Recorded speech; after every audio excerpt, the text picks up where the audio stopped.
It's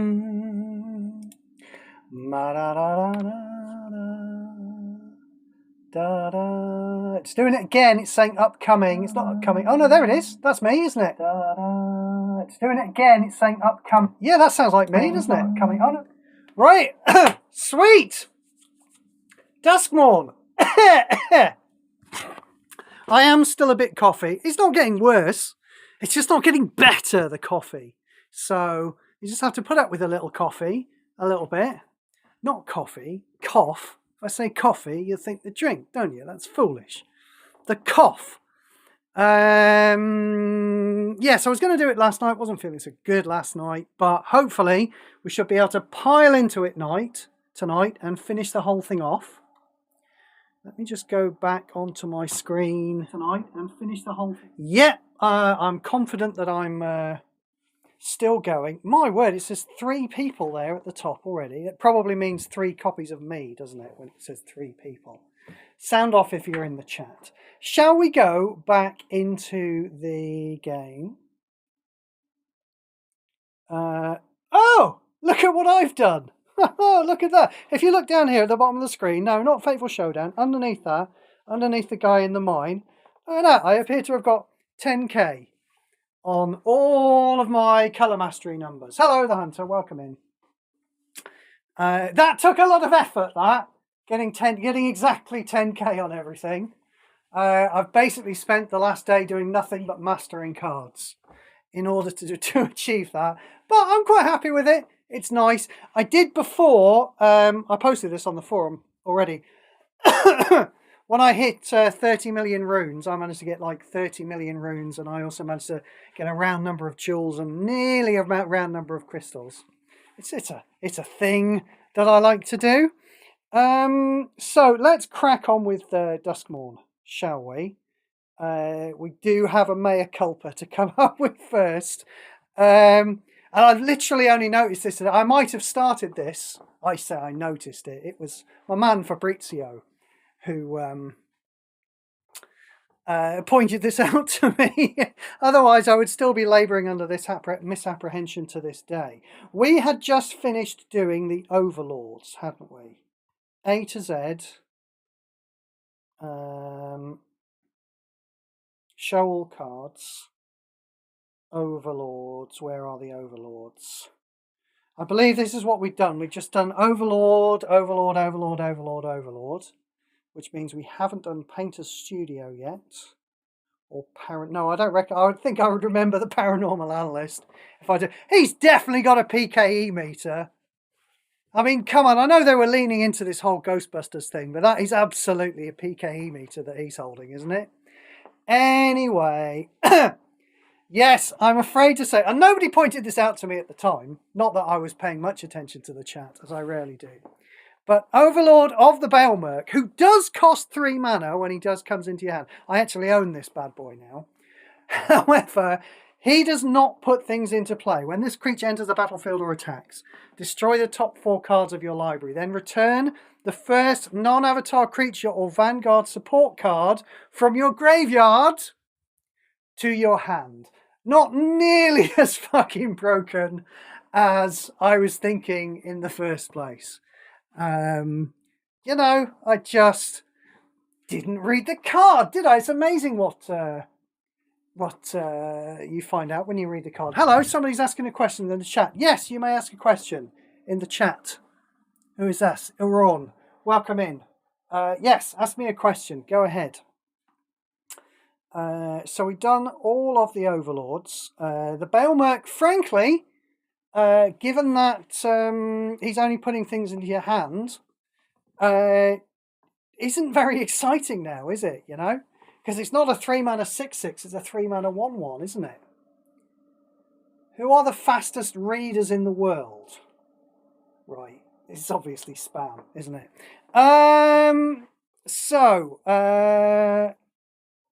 Yeah, so Overlord of the Baelmerk, not particularly exciting, and probably goes in the bin with the boiler bilges. In fact, probably worse than the boiler bilges now. You know, like the boiler bilges isn't exciting, but you know, you'll master it midweek and it'll be all right. And so the Flood Pits is really the good one now, isn't it? And it's interesting, isn't it, that we'd flagged up the Flood Pits and the Belmerk before. We got the Belmerk wrong. I say we. So it's not quite as exciting. So the exciting one is the blue one, and that is the one that they are selling for money. So yeah, that's not much bloody use, is it? The green one still might be okay. I don't know. And then Overlord of the Mistmalls I've actually got, and I've played it a little bit, and yeah, you know, it's not too exciting, isn't it? There are better. So let us crack on. Painter Studio. When this support enters the board, fetch the first 2 cards from your library. Those cards gain half their mana. Not exciting, is it, really? Not when you could be doing it with Overlord of the Flood Pits. You know, it's not doing it every turn. It's just doing it when it enters the board for 13 mana. It's not exciting. And then the other side of it, my God, there's nothing there. When a creature you control attacks, that creature gets +1/+0. Really? I mean, that's obviously garbage. And then, yeah, just kind of not powerful enough, really, is it? Kind of not powerful enough. Paranormal Analyst. When you manifest dread, if this card is in your graveyard, return it to your hand. Right, it is definitely a 1/3 creature, though, isn't it? It doesn't even come back to play. Manifest dread is very cheap. That is an absolutely rubbish card. Patched Plaything. This is something Spike would build. Was he called Spike? I think it was called Spike. I tend to think everyone's called Spike, though. What's the guy in who used to build his own toys in Toy Story called? Yeah?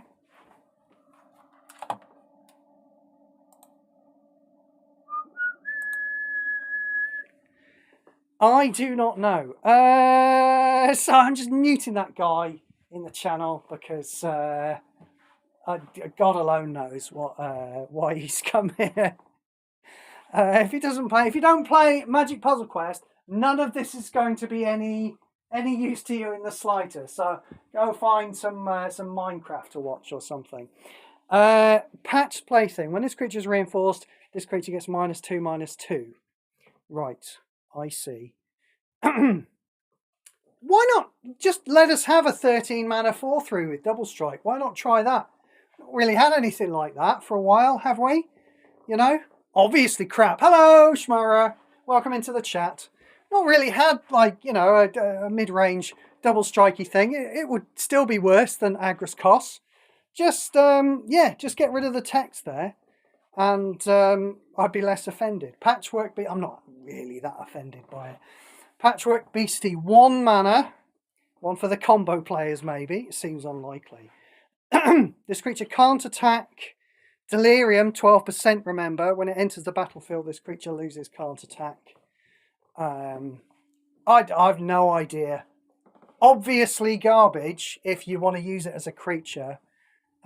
Maybe the combo players can do something with it. Manifest is cool, says the Hunter. I don't think it's cool. I think it's very, very, very weak. There are 30 cards that manifest dread, and you can ignore the mechanic and just make a token stack. Yeah, but I don't like the fact that if you want to get a card out of the token stack, you have to destroy the whole token stack. Is that right? I mean, that's how it reads when I read it. Yeah? Is when you get a fright, you have to, yeah, it says destroy this creature. It doesn't say it loses a reinforcement. So if you are, we talked about this on the very first stream, if you are making a 2/2 creature every turn with Apparent Oculus, yeah, it would be nice if you could build up that stack and then every so often peel one of them off and get a card out of it. But you can't do that. You have to destroy the whole stack to get a card. I am extremely underwhelmed by the whole Manifest Dread mechanic, I'm afraid. Not at all interested in it, and I haven't seen anything. And let's face it, that is one of the best cards, isn't it? That's one of the best Manifest Dread cards. And it is not good enough.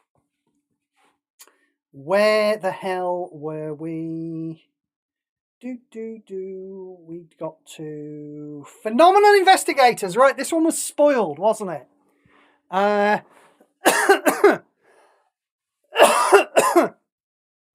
I wonder how my man Mainloop feels about this. He was in the channel when we first discovered this one. I mean, maybe he even spoiled it. I can't remember if who spoiled it. They all come so fast, don't they? We get like 3 different people spoiling things, and the cards come really fast within the space of a few days. So I forgot that if this was actually one of Mainloop's cards. But he said at the time he thought this was probably a chase card. I don't really feel like I want to chase this card. I'll probably be happy when it turns up. I may even find myself using it a lot when it turns up. But I did not, I think it was in the last Elite Pack, wasn't it? I did not feel the urge to chase it. I think I'm just going to let it turn up on its own. Let us see what it does. When this creature enters the battlefield, an 11 mana 3/4. Choose one. Option A, create a poltergeist token, which is probably a spirit. It is a spirit. Reinforce it X times. Oh, no, that's interesting. I wonder if that only counts as making 1 spirit. I would have been thinking that this would be good for the Who's the Killer event. But I wonder if creating a token and reinforcing it X times only means it's 1 spirit, which probably means it's not actually that great. Unless, you know, the rest of the card is great. But if it's only going to be making 1 single spirit token for the objectives when you need 5, not quite so good. Anyway, that's what we're doing. We're creating a token. We're reinforcing it X times. X is the number of black and blue gems on the board divided by 3 rounded down. Let's break this down, shall we? There are an average of 7 gems of any particular colour on the board. The number of black and blue gems will therefore on average be 14. Yeah. Divided by 3 rounded down is 4. Yeah, I think my maths is okay there. So we're creating this is option A, remember, you've still got option B. We're creating a 3/1 that gets prevent damage until the beginning of next turn when it enters the board, which is kind of rubbish, isn't it? Because like it doesn't block and it's can't attack. So it's kind of getting prevent damage for no good reason. And anyway, prevent damage is rubbish, so let's move on. So it's being reinforced 4 times on average. That is a 15 power attacker. She's all right, isn't it? I kind of don't mind that, a 15 power attacker, you know, given that there's still option B, which we haven't got to yet. So we're getting a 3/4 and probably a 15 mana attacker, a 15 power attacker, which is decent. And then option B is decent too. Look at this, draw a card, it gains full mana. Now, we love full mana. Full mana's exciting, isn't it? I can't get too excited about this, you know, because yes, it might get me I might pay this 11 mana and get a Golden Wish, which would have cost me 21 mana, but maybe I'll get a Swarm Yard, which would have cost 7 mana, you know? Maybe I would have got a Desert, and I haven't really saved myself much money on it anyway, you know? I'm not going to play with an entire deck full of cards that cost 20 mana just so that I always get good value out of this thing. Well, you can manipulate the top of your deck, Steve, but can you really? You don't start playing Dakon's first ability for quite a while into the game, do you? Because it does cost 9 loyalty. So I feel like this is going to be a bit like Talent of the Telepaths for me. Talent of the Telepaths is one of those cards that I always used to put in every deck because, you know, that's how you build paper decks. You try and make your deck smaller, and Talent of the Telepath just feels like you're making your deck smaller, and this just feels like you're making your deck smaller. And then over time, since 2016 or whenever I started playing, you know, I'd put Talent of the Telepath in a lot of decks, and it would generally be the first card I'd cut when I was looking to create space for something else. And I feel like this is going to kind of be the same thing, you know? You need a bunch of cards in Standard to all do different things if you're playing a control deck like what I does. I feel like Phenomenum Investigators is going to be a card that I'm going to put in. You know, it's fine. You pay 11 mana, you go and get something else for free, or you get a decent sized attacker. And let's, not beat about the bush. That is a decent sized attacker.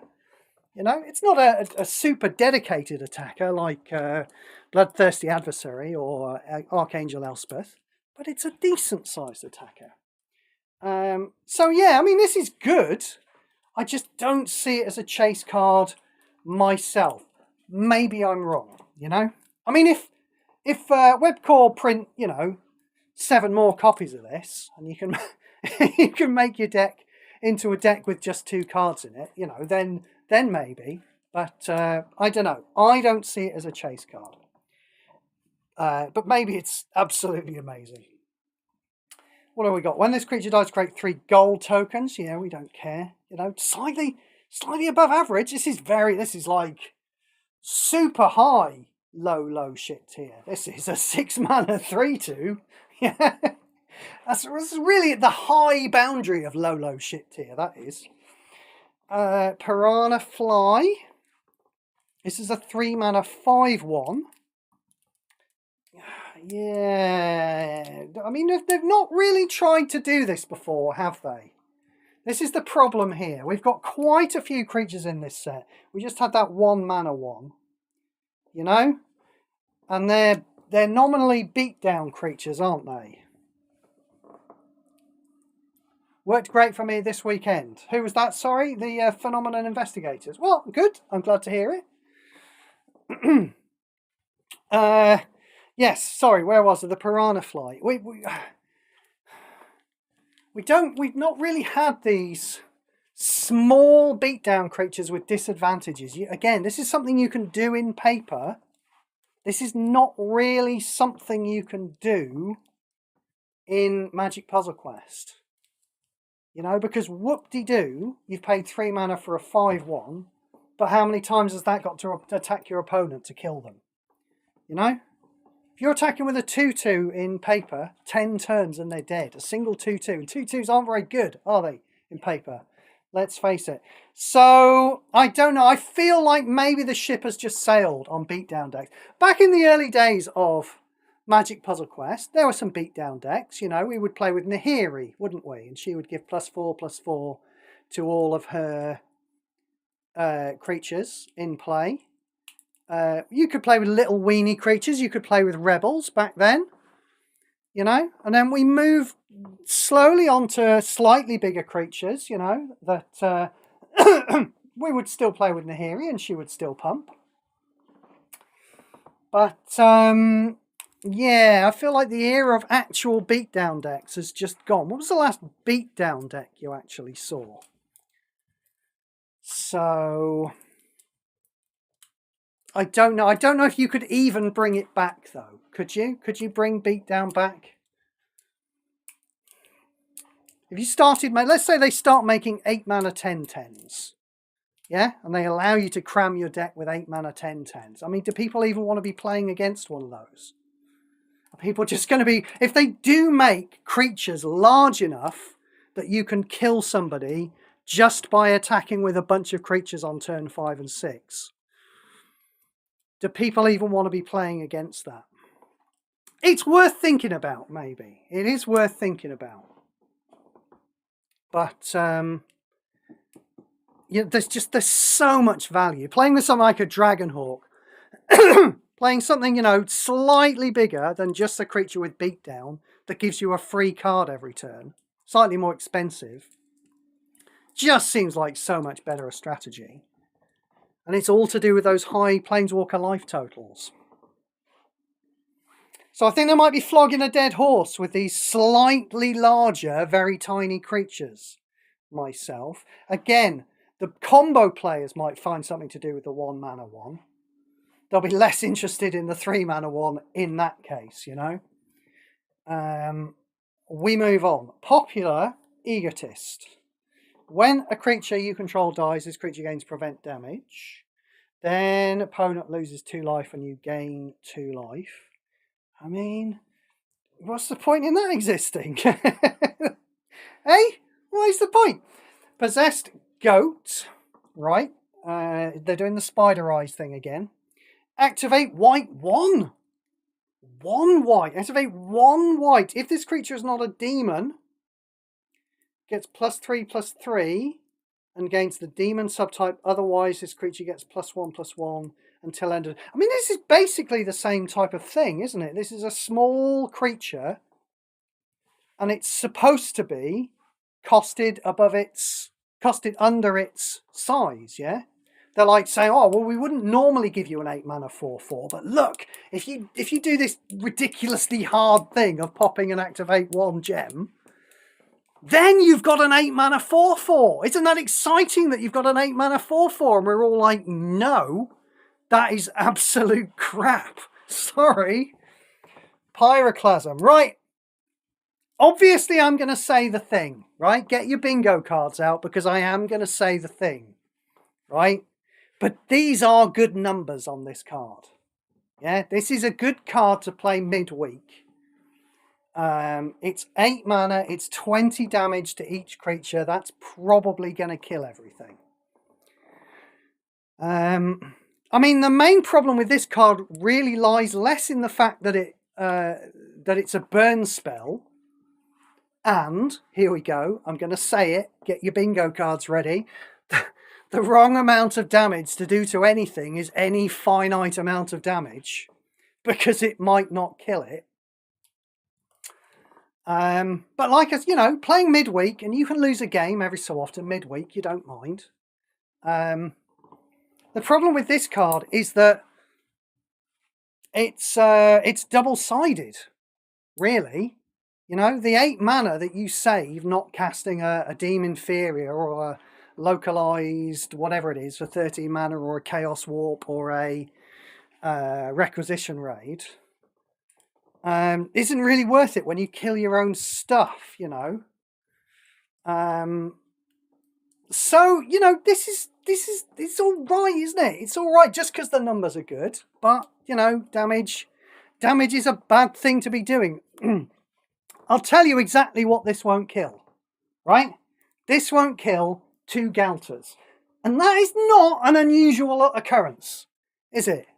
You know, for any Galter player, like Grist, for example, to just pop a Galter into play, cast their entire hand, a second Galter happens to come out. Now, they stop there, of course, now, because they've, in inverted commas, nerfed Galter. Yeah? Galter is not as powerful as once she was. Still pretty broken, though. However, that is a thing that can happen, is 2 Galters in play, and Pyroclasm's not going to kill that, and then you're going to die, and then you're going to think, well, maybe I'll look into all those other cards, like Deem Inferior and Requisition Raid that Steve was talking about earlier. Not too bad. Don't chase it. Rampaging Soul Rager. At the beginning of your turn, if you control 2 more room cards... Yeah, right. It's an 8 mana 4/4, just like this one. It's a much better 8 mana 4/4, isn't it? Do we care about 8 mana 4/4s? No. Now this intrigues me. Honestly, this intrigues me. And it's because it costs 11 mana, right? This is a 4/4 for 11 mana, and when it attacks, you put a 2/2 into play. Now, the thing about Colours of Magic is that the threats are god-awful, aren't they? Yeah, finding a really good threat, finding a good way to kill your opponent is quite hard. What is the best? Quick, what's the best creature in Colours of Magic? Quick, do you know? It's a Thopter! That's what the best creature in Colours of Magic is. But you only get those in the top node. In the bottom node, you're left playing with kind of garbage, you know. I mean, obviously you can play with more expensive cards. What's that guy's name? Is it Ackle? Ackle, that guy? Who, you know, you starts as a 7/7 and immediately doubles up to a 14/14. You can play with those more expensive cards, but, you know, 2 turns is a lot more than 1 turn, isn't it? To be able to cast those things. And this is kind of above average for a threat, frankly, in Colours of Magic. You know, it's a 4/4. It immediately attacks. It immediately produces a second threat. And I'll be honest, I've been playing with Dakon recently in Colours of Magic, so it basically doesn't matter how big my threats are in Colours of Magic, because they all just carry the Black Blade in for the win. right? As long as I can actually get a creature onto the table. And my God, I was having trouble doing that the other day. So I'm putting drones into play from Kaito. I'm putting constructs into play from Duretti. You know, I'm just dropping as many small things into play as I can and trying to get them to stick. So, yes, this looks quite bad, but honestly, it's kind of above average for a Colours of Magic deck. And maybe I'll even test it out at some point. I kind of doubt it, but you never know. Razorkin Needlehead. This creature gains first strike. When your opponent draws a card, deal 4 damage to your opponent's Planeswalker. Yeah, I mean... Is there any way of doing this? Is there any way of doing this ability? They put this on a lot of things, you know, and they say, you know, if your opponent is comboing off, then, you know, slowly deal them points of damage. But any combo player worth his salt is probably killing your stuff as he goes along, you know? So, yeah. As far as, you know, as far as a combo stopping thing, probably pretty worthless, just like all the other ones. And then as far as just, you know, putting it into play and dealing damage, well, it's 6 damage a turn for 8 mana, which is nothing exciting. And, you know, maybe your opponent draws a card or maybe he doesn't.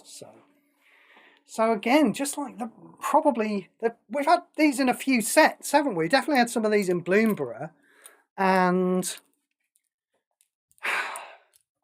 if you want to stop combo, you have to stop combo. Try that, Webcore. Try giving us, can't believe I'm going to say this, try giving us another, I'm stalling because I can't remember the name of, damn, what is the name of the thing? I'm going to have to go and look at what the name of the damn thing is, I'm sorry. I thought it would just come to me.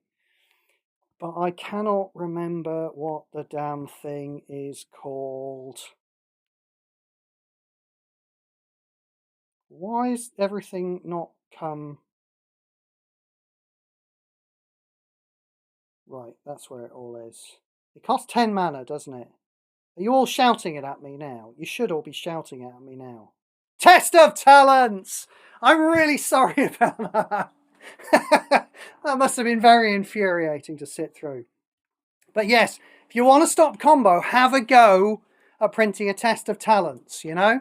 I mean, you've kind of done that before, haven't you? You gave us Desert.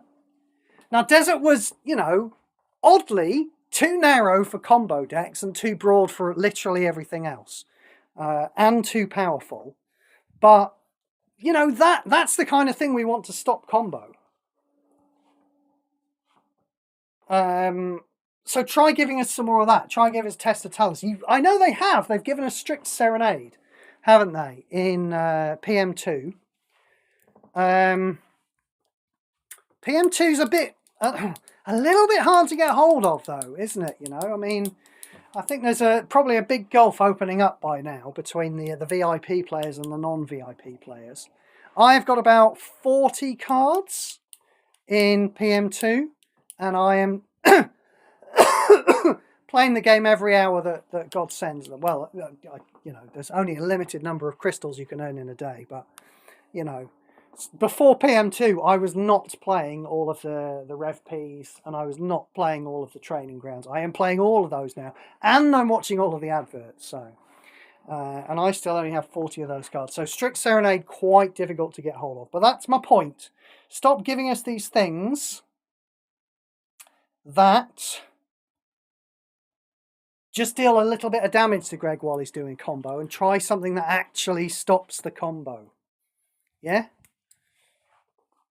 Redress Fate. Right then!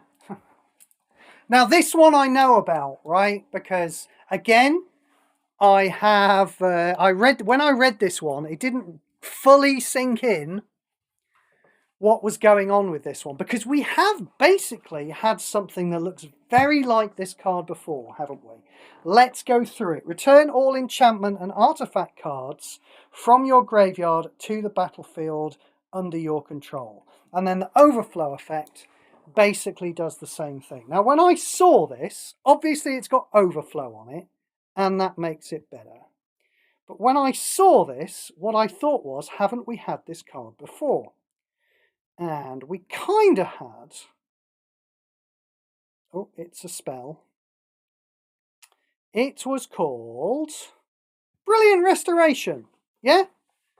This was in last standard. We didn't really see much of this in last standard at all, did we? I don't remember seeing anyone playing. Now, it's always hard to tell because, you know, if you're winning, you don't bother to check what cards Greg's actually playing, do you? Because, you know, you want to play fast. And they made this insane decision that if you want to play the game faster, Octagon did, you have to turn off all the information that is put on the screen that actually shows you what Greg's doing. And instead you have to sit through all the animations, which is just a ridiculous decision. But anyway, I don't think there was much Brilliant Restoration going on in previous standard. But it looks a bit scarier now, to be perfectly honest, for two reasons. And the first one is just that, well, no. The first one is it's got overflow, and that is completely free. And that is quite a good cost, isn't it? Free is quite a good cost. You know, it's fairly easy to draw cards these days.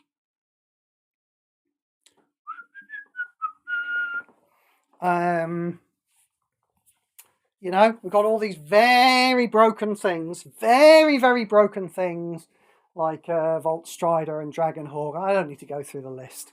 I like Chimmel. I don't need to go through the list.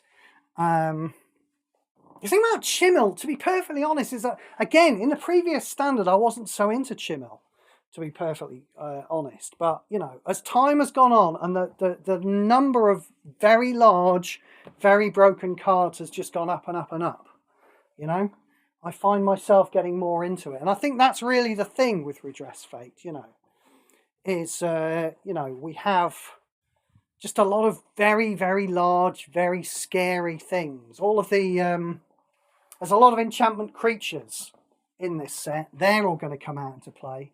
Cityscape Leveler, that's quite a large artifact creature. That's going to come back out into play, you know. And then you have all of your silly enchantments and your, you know, your Chimmels and your Villainous Wealth. Oh no, Villainous Wealth isn't an enchantment, is it? Villainous Wealth is no type.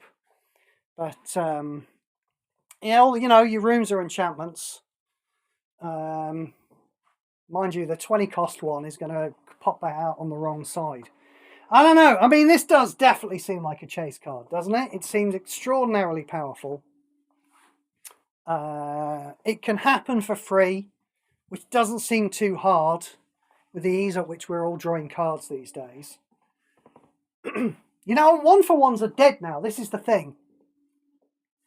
If I've got a handful of cards, you know, a few years ago in Standard, if I had a handful of cards, I might have to use each of those cards to kill one of my opponent's things, you know? And now all I need to do is cast a Requisition Raid. And that's it. Everything Greg owns, it's gone. So, yes, definitely easier to get the overflow. I don't think I've said anything new about this card in the last 2 minutes. I've just been gushing, haven't I? Get this card. It's probably too good. It probably needs a nerf. We shall move on. Reluctant Role Model. 11 mana, 2/2, Colours of Magic, alarm pinging. Survival. Perform a random effect between this creature gains flying. Rubbish. This creature gains lifelink. Rubbish. Creature gets +1/+1. Rubbish. When this creature dies. Right, yeah, that's a completely rubbish card. Sorry, we move on. Restricted Office. Right, let's have a good room. I mean, come on, we've not really seen many good rooms, have we? I don't even particularly like the red one. When this support enters the board, destroy all creatures with power 3 or more. I mean, okay, that's kind of a Wrath of God, isn't it? Isn't it? I think so. That's the best part of a Wrath of God. I mean, it does kill stacks of things that have got power 3 or greater. Yeah, we'll kill an enormous stack full of Tainted Adversary tokens or Archangel Elspeth tokens. But, you know, pay three more mana and you get a localized thingy and just kill what Greg has in play. Yeah? Whereas this is killing everything that's in play. What's the other side do? At the beginning of your turn, creatures you control gain hexproof and lifelink until the beginning of your next turn. It would be nice, wouldn't it, if it just did it straight away? I mean, I get that that hexproof lasts from the beginning of your turn to the beginning of your turn. So once it's triggered once, it's giving your things hexproof all the time. But if you play this and then your creature gets shot on that turn, you're going to be a bit upset by that, aren't you? And as we've talked about before, Brawler's Plate, there is the technology to do that, to do it straight away. You don't need to do this thing where the effects like this trigger and then keep triggering. The technology to do this and just have them be permanent in the game is a thing that exists. So we've got a double-sided board sweep for only slightly less than the cost of most of the one-sided board sweeps. And then we've got a thing that gives hexproof and lifelink. So yeah, I'm not excited. Definitely not excited. It'd be nice, wouldn't it, if it rather than giving it hexproof, it could give you creatures a bunch of shield counters and then your creatures wouldn't die. How about that? That would have been good. I mean, that would have been fine for like 22 mana. Yeah? One-sided sweeps cost a lot less than 22 mana. So, that's what I would have done. Shield counter. Yeah? We move on. Resurrected Cultist. At the beginning of your turn, if this card is in your graveyard, increase its level by 1. Okay. Maybe this is a way to use the leveling mechanic. We've seen another round, haven't we? In OTJ, we had another round, and that was a very powerful way to actually make the leveling mechanic matter in your hand. And all they had to do was just make the card grossly overpowered. That's all they had to do. Let's see if they remember to do that with this card. So it's in your graveyard, increase its level by 1. If this card's level is 4 or more, return it to the battlefield under your control. Okay, but it's a bit dull as a 10 mana 4/1, isn't it? You know, give it lifelink, give it reach, maybe, for God's sake. Whatever you do, don't give it finality though, because that will just absolutely kill the card. The end. We move on. Rip Spawn Hunter. Is that like a BFG he's got? It looks a little bit like a BFG, although it also looks like some cameras. I don't know. What have we got? 18 mana 4/4. Survival. You may pick 2 of the first creature or vehicle cards from your library. So he's not doing it the turn he comes into play, remember, but he's doing it every turn after that. 2 of the first 4 creature and vehicle cards. If you do, fetch those cards and put the others on the bottom of your library. If you don't, each creature or vehicle card in your hand gains full mana. Then destroy this card.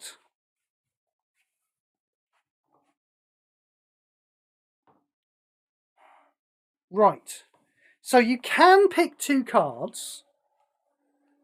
And then you can put them into your hand. Yeah? And then if you don't put them into your hand, then all the creatures and vehicles in your hand gain full mana, then destroy this card. Yeah, no, don't like it. I'd much rather just have an Infamous Cruel Claw, to be perfectly honest. I mean, sure, you can wait a turn and maybe 6 cards in your hand get full of mana. Okay. But, no, I don't like it. I'd rather just have something that sits in play and carries on generating value turn after turn after turn. No, I don't like him. Sorry, he's alright. Yeah, he's fairly powerful, but I don't like him. Rip Chain Razorkin. When a room support you control is destroyed, draw a card. Do something interesting with rooms, for goodness sake. 5/3 reach for 11. We don't care. Rite of the Moth. 16 mana. Pick 2 of the first 4 creature cards from your graveyard. Put those cards into play. Okay. Those cards gain Death Touch, Lifelink, and Finality. Right. I mean, I don't mind the finality being there. You know, combo players might get really annoyed about that. But, you know, this is just some extra value. Lifelink is a relevant thing, isn't it? Death Touch is a largely irrelevant thing. Oh, it's got Buried and Flashback, which is interesting. Because that is the kind of thing that Grist can therefore exploit, isn't it? I wonder if Grist players like this. I mean, I don't like it myself to just cast it, but I mean, maybe, because I think Grist... The thing about Flashback is that it's god-awful, isn't it? Yeah, it's absolutely god-awful, but don't those corrupt gems that Grist generates, don't they put mana into buried cards? And Grist creates quite a few of those things. So, I don't know, maybe Grist quite likes this card. I do own it. Maybe I'll even end up playing with it at some point. I don't think it's great, but it's probably okay. And like I say, it looks to me like something that somebody might be able to get good value out of. What have we got here? Roaring Furnace. Apparently, look, I've played this, and I've got like 2 mana in it or something, 2 experience points in it or something like that. That's a bit weird. Oh, right, yeah, I remember it. I remember the blue side. I don't remember playing the red side. I don't remember putting that into a deck. I remember putting the blue side into a deck. Let's see what we've got.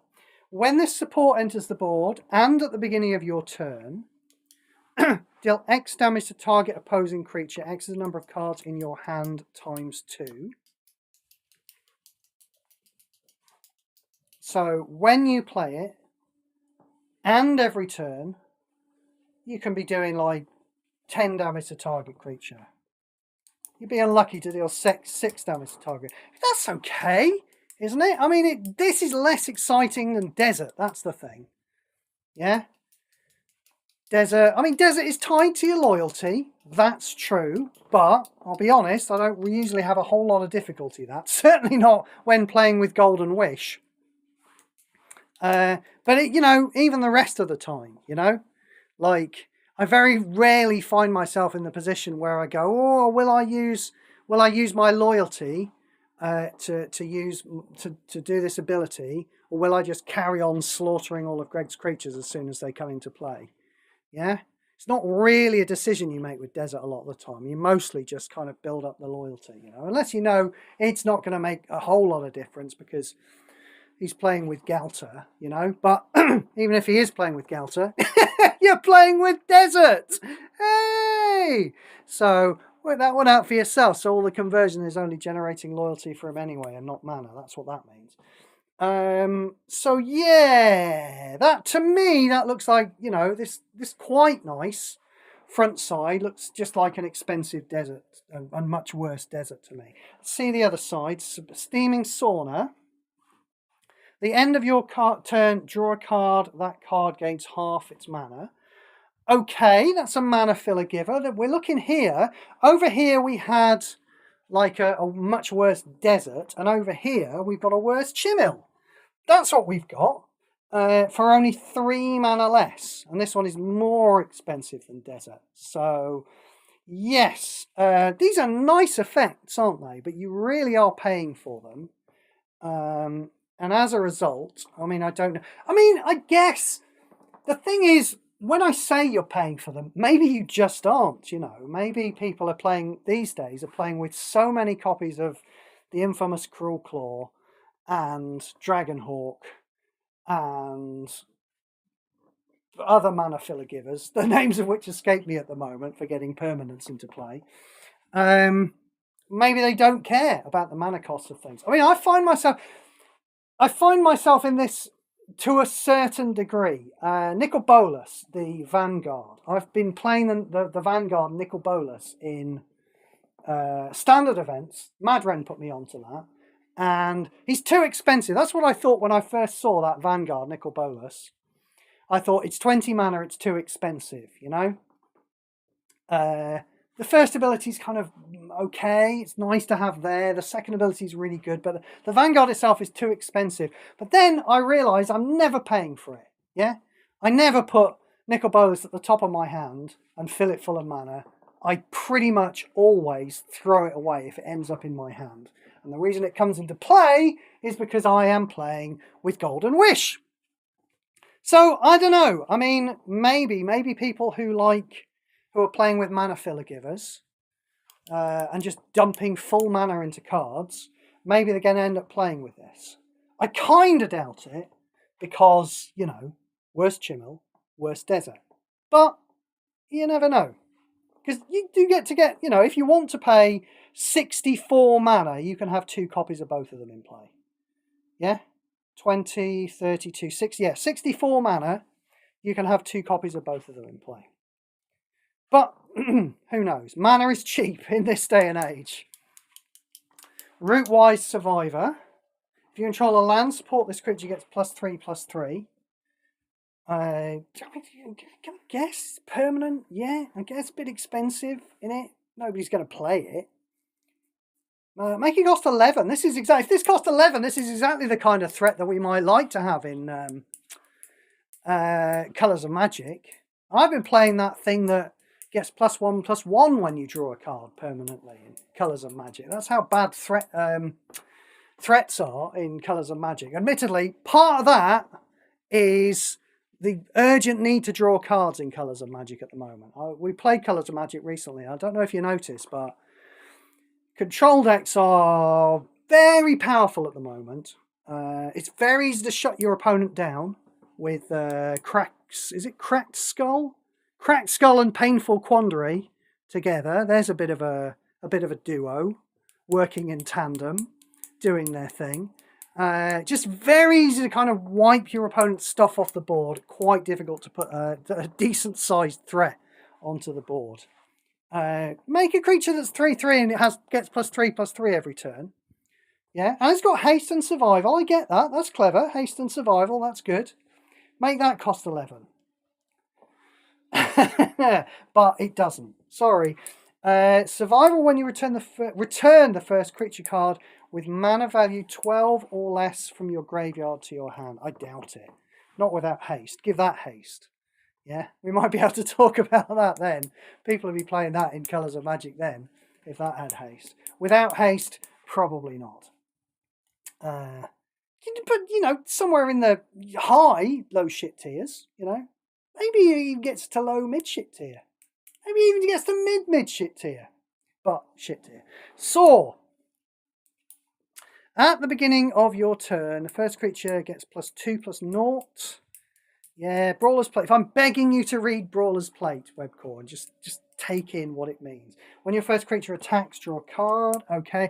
There's a card called Baseball Bat at the moment, by the way, and I've noticed that when this is supposed to only trigger when your first creature attacks. This actually triggers when every single creature attacks on your side. I mean, that doesn't make it an absolutely monstrous card or anything.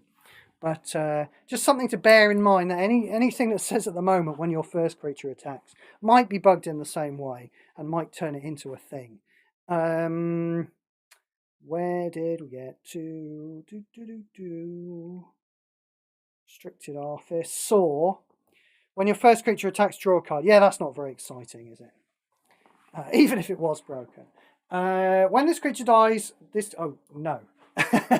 When a creature dies, this creature gets +1/+1. That's more interesting, isn't it? More relevant, anyway. Not interesting. It's in fact rubbish. Then deal 3 damage to your opponent's planeswalking, trigger up to 2 times. I mean, okay, all right. This is the type of creature they're desperate to avoid. People building combo decks around. Ocelot's Pride. That's fine. But Sawblade Skin Ripper, no, they want important to stop combo decks being built out of that. Say its name. When this support enters the board, let me just stand that up there, take my jumper off, because I'm getting very hot and sweaty, pacing around the room.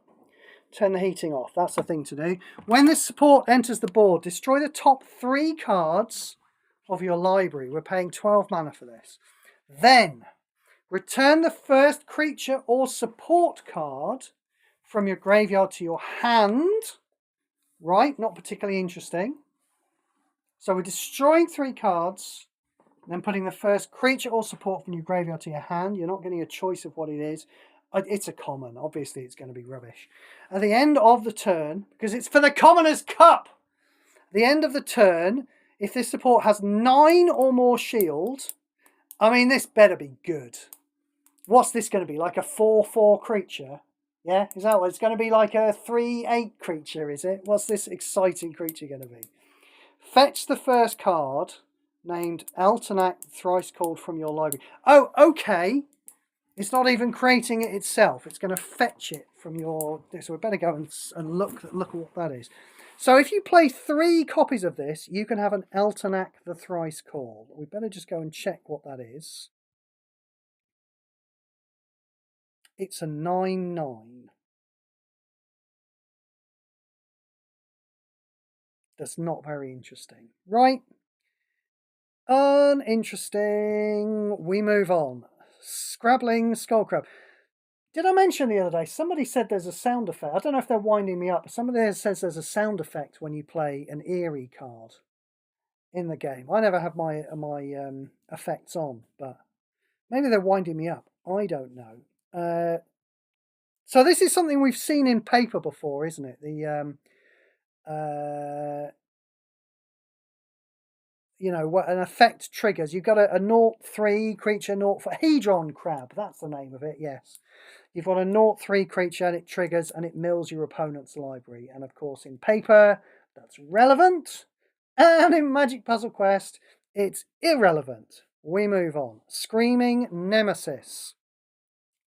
When this creature is dealt damage, unlikely to happen, let's face it, it doesn't have any kind of blocking or berserking ability. Deal X damage to target creature or planeswalker. X is the damage dealt to this creature. Yeah, so, I mean, Phyrexian Vindicator, yeah, does that, but actually has a blocking ability. Not only does it have a blocking ability, it has prevent damage as well. So this is going to need to be a lot better, isn't it? This second part of the card. When your opponent gains life, deal Y damage to your opponent's planeswalker. Y is equal to the amount of life that player gained. Right, so it just negates the damage. I mean, sure, you can give this creature a defensive ability, but why would you not just play with Phyrexian Vindicator? That's what I want to know there. We don't like it. Seance board. At the beginning of your turn, gain X mana. X is this card's level. Right. Morbid. At the end of combat on your turn, increase this card's level by... Well, that's just not going to increase quickly enough at all, is it? Swarmyard gives you 5 mana every turn straight away. You've got to kill 5 things on 5 different turns in order to make this as good as a Swarmyard. And not only does Swarmyard do that, Swarmyard puts, quite frankly, a very relevant 1/2 blocker into play every turn. That thing saves me from a huge amount of damage.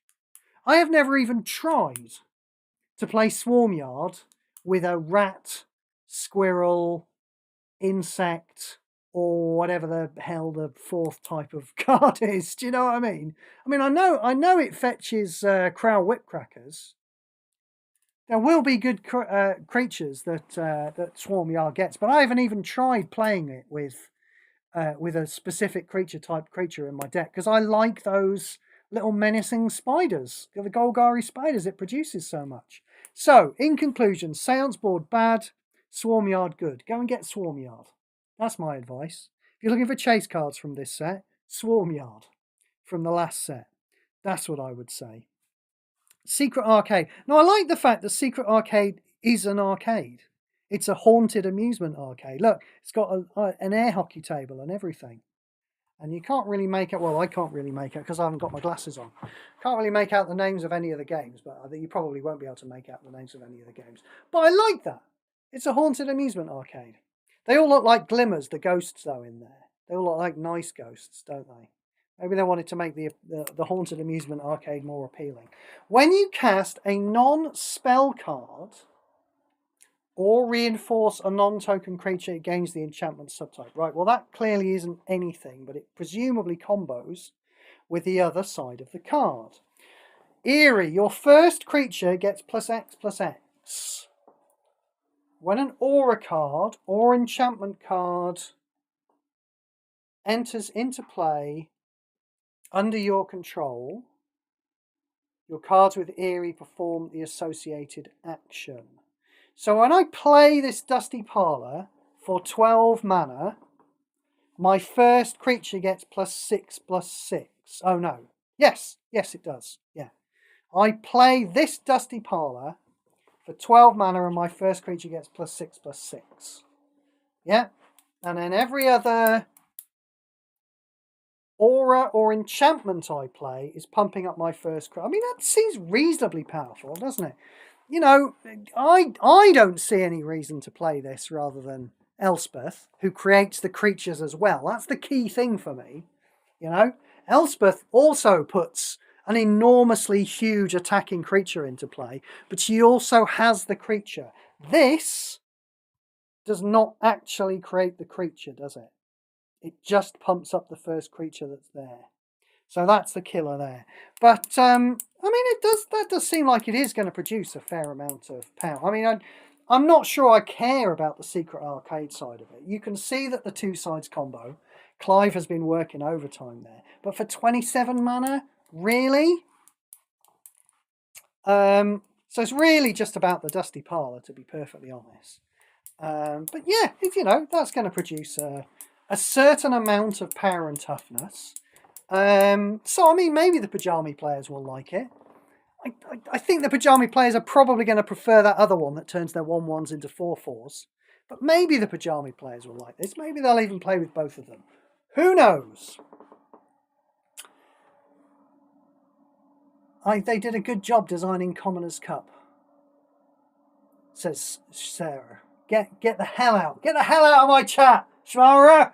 What are you saying? The Commoner's Cup. You did a good job with designing the Commoner's Cup. I won't have that kind of talk in here. Honestly. Seized from slumber. What on earth is going on in this picture? That is really doing a number on me. That is his fingers turning into spirals and shit. It's really doing a number on me. I don't like looking at the art. I look at the text box. I probably prefer to look at the art when I look at the text box. At the beginning of your turn, if your opponent controls a creature with survival, well, seems rather unlikely that they're going to be doing that because they're almost all shit, aren't they? We quite like the green one, didn't we? The green one that's definitely not as good as Inti. Wasn't a terrible survival card. Pretty much everything else has been bollocks though, hasn't it? So this is basically a 12 mana removal spell, which is obviously too expensive. Imagine I've said the thing about one-sided sweeps again. Shard Mage's Rescue. Target creature gets hexproof until end of turn. Right. You see what they've done there? It's got haste. So not haste, it's got flash. It's got flash to give something hexproof. They're not understanding their own game again. At the beginning of your turn, target creature gets +1/+1. Right, well, that's not powerful enough. The whole hexproof thing is completely ill-conceived. It's only got 2 shields. It's a bad card in so many different ways. Shrewd Storyteller. Target creature gets +1/+1. I mean, again, you know, yeah, you know, fair enough. I mean, this is the odd thing about this is that, you know, we had that piranha thing, didn't we? Yeah. I mean, okay, yes, all right. This is common and therefore has to be much shitter than the uncommons. Yeah. But do you even hear yourselves when you say that? Think about the Commoner's Cup. Think of yourselves saying to yourselves, well, look, the common card has to be much, much worse than the uncommon card. That's just how design works. Yeah? And then think of yourselves saying, oh, well, the Commoner's Cup is good because we get to play with common cards that have been designed on purpose to be much, much worse than uncommon card, which are no good anyway. Uncommon cards are no good. Yeah? We barely play with those. Name 12. Go on, off the top of your head. Too slow, you couldn't do it. So yeah, you know, so this is obviously better than the Piranha thing, which was bad because it was that the whole idea of the design of the Piranha thing was it was supposed to be, you know, a card that was slightly cheaper and slightly above the odds. And we discussed why that didn't work as a strategy because of high life totals and beatdown just not working. And now we've got a thing here without any downside. And we can see quite plainly that it's still not good enough. And maybe this gets as high as low high shit tier. Honestly, you know, for mastery, it's a little fiddly for mastery. You have to keep tapping on it, you know. But yeah, for mastery, maybe gets to well, maybe mid shit tier, high mid shit tier, mid shit, maybe high mid shit tier, but shit tier. Shroud Stomper. 17 mana's a lot, isn't it? When this creature enters the battlefield or attacks, your opponent loses 2 life and you gain 2 life, then you draw a card. Right. Terrible. Silent Hall Creeper. When this creature deals combat damage to your opponent's planeswalker, gain 2 mana. Then this creature gets +2/+2 and you draw 2 cards. I mean, this is so much better than Sigilled Starfish. But it isn't 2016 anymore, is it? You know, we're comparing this to Inti. We're comparing it to that survival card. We were talking the green survival card. That costs 8 mana, doesn't it? Isn't that fetching a creature and filling it half full of mana, I think? So, yes. It seems too low power to me. And it's got to attack, you know. So, you know, if you were thinking, oh, I desperately need something to draw me a lot of cards in Colours of Magic, because just having to discard my entire hand all the time, this isn't going to do it because it's going to die before it gets to attack. So, yes, better than Sigilled Starfish, which, strangely enough, I do still play Sigilled Starfish in one of the nodes in Seize the Day. Can't play this in Seize the Day. I'll carry on playing Sigilled Starfish then, I guess. What have we got? Eerie Surveil 1. Right, that's not good enough, is it? Smoky Lounge. At the beginning of your turn, convert 2 gems to red.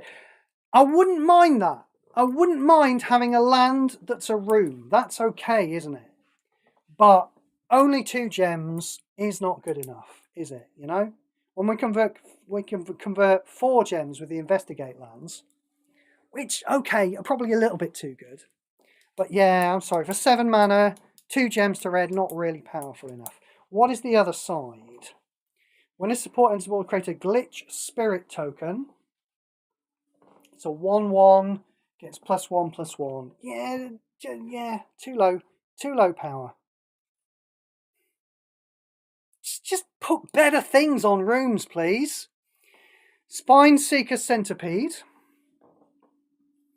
When this creature enters the battlefield, convert 3 gems to green. See, 3's a higher number than 2. We like 3, but it only does it once a turn, and therefore is rubbish. And Threshold 3, we've already talked about that, haven't they? They've just written it on there because they assume it's a relevant thing. And clearly it's not. Split up. Destroy target creature you control, then destroy target opposing creature. I mean, there might be like a niche use for that, but it's bad. Yeah, there might be some niche use for it, but, you know, it's bad. Split Skin Doll. When this creature enters the board, draw a card. That's too expensive. Then if you don't control a human creature, discard a card. That's just rubbish. Stay hidden, stay silent. On the sofa. When the support enters the board, the first opposing creature is disabled. Permanently. Okay, we are back in Sleep with the Fishes territory here, aren't we? However, we do have... Oh, what was the thing called? What was that spirit called? We've got the same problem with this that we had with that. I can't remember what it's called now. It was that Masterpiece, wasn't it? And it used to disable the most expensive thing on the board. And it looks really great when you first read it until you realise it's always going to disable the same card. And we've got the same problem with this here. Yeah? is that this is going to disable the first creature, and then it's always going to disable the first creature. Yeah? If it disabled the last creature, then the last creature would change. If your opponent happens to be playing with blockers, then maybe the first creature will change, but it seems unlikely.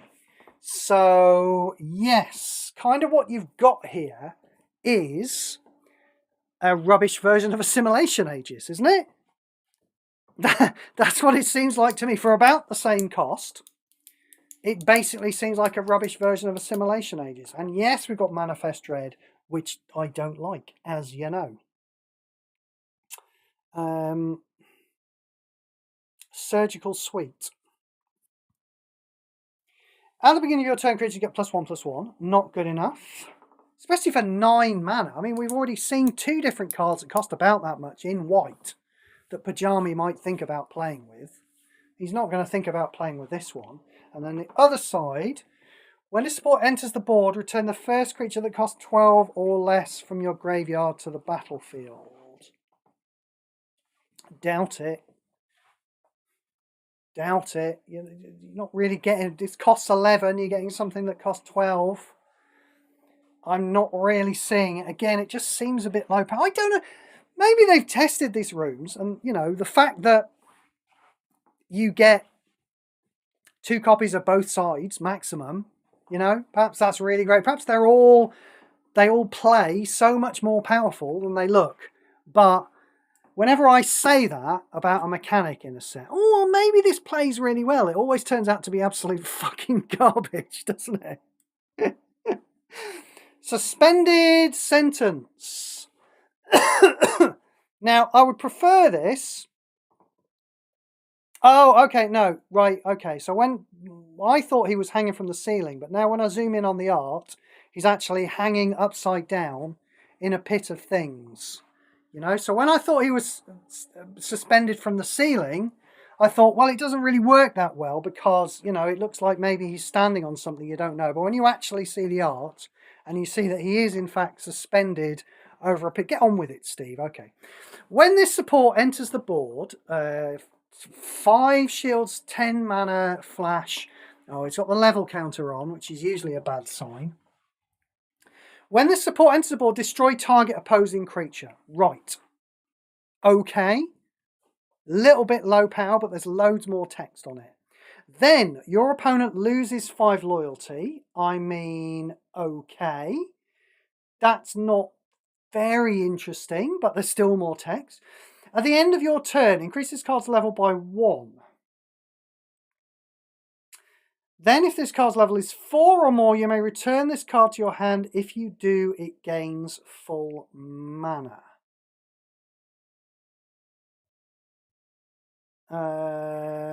Okay, so it's a reusable kill spell. I think every 4 turns is not exciting enough for me to just not want to play with, you know, a full board sweep. There are many full board sweeps in black at the moment, or a one-sided sweep, which I don't think we have any one-sided sweeps in black, but it's not like anyone plays mono black planeswalkers. Imagine that, playing a fucking mono planeswalker in a coalition event. Insane. So, I mean, you know, this is a good enough card, but it's not, it really doesn't look good enough for standard, does it? It gets to push its way all the way out of high shit tier. So well done to you for Suspended Sentence. But, you know, this is not troubling the best cards in the game at the moment.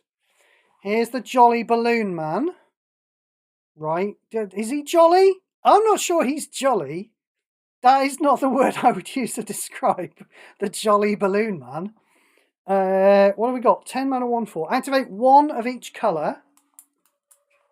Reinforce a non-token creature card you control at random. Well, one of them is this guy, and he has 1 power.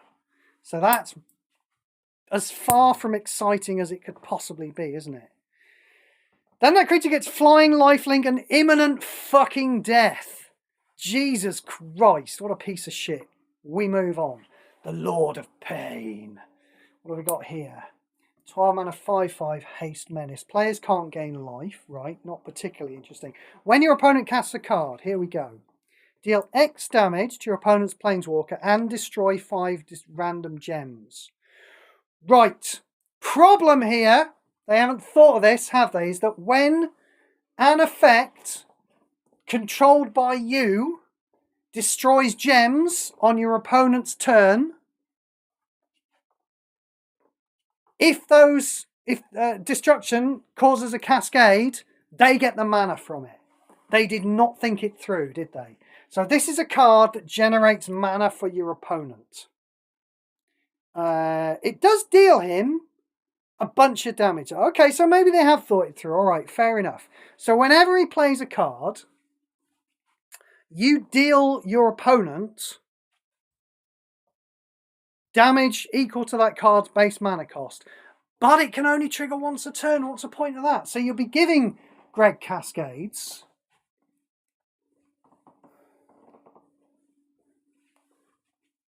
I don't know. I don't think I like it. No. Not that I don't know. No, but actually, no. I guess maybe I might play it midweek and I might find that it deals a significant amount of damage to Greg. But, you wouldn't touch this in an important event, would you? So, no. I mean, why not? No, that would be silly. I was just going to say, why not just take the trigger off, and just let it, when Greg plays a card, let it deal him damage and then cascade and fill his hand full of mana, and then he casts a bunch more cards, and then those all damage him as well. That would be pretty insane, though, wouldn't it? That's the thing there. I mean, I don't know. You might be able to get away with that. I mean, human players can play around that, can't they? But yeah, I don't think so. I don't think it's got applications. It might end up dealing quite a lot of damage to Greg, and therefore it might be kind of playable midweek, I guess. Master of Keys is 23 mana minus 15 times 3. So this is going to cost 8 mana on the turn it comes into play. Yeah, and then if you play it for 8 mana, it's going to come into play as a 2/2. That's how it works, isn't it? Comes into your hand, it reduces the cost, then it ticks down, and then if you were to play it straight away, yeah, that's how it works. When this creature enters the battlefield, destroy the top 5 cards of your library, then double this creature power and toughness. Right. Well, that's a bit strange, isn't it? So it's a 6. They've written 6/6 on that, but it's very rarely a 6/6. So if you pay it for 8 mana, it's a 2/2 and then a 4/4. Yeah? And then if you pay it for 11 mana, it's a 3/3 and then a 6/6. Yeah?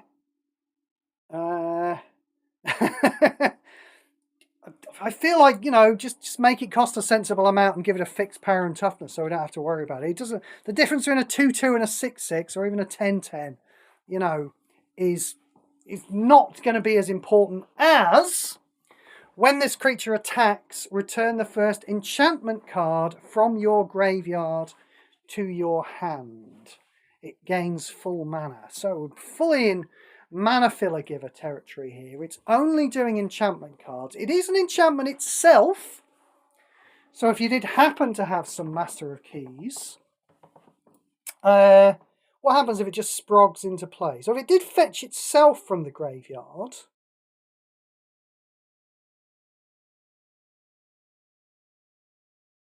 I honestly don't know. If this creature attacks, it fetches another Master of Keys and then puts that into play. I mean, does that mean it has impending 5? Yeah? Is that what that means? So that it comes in and it's a 1/1 and it gets +1/+1? That's not very exciting, is it?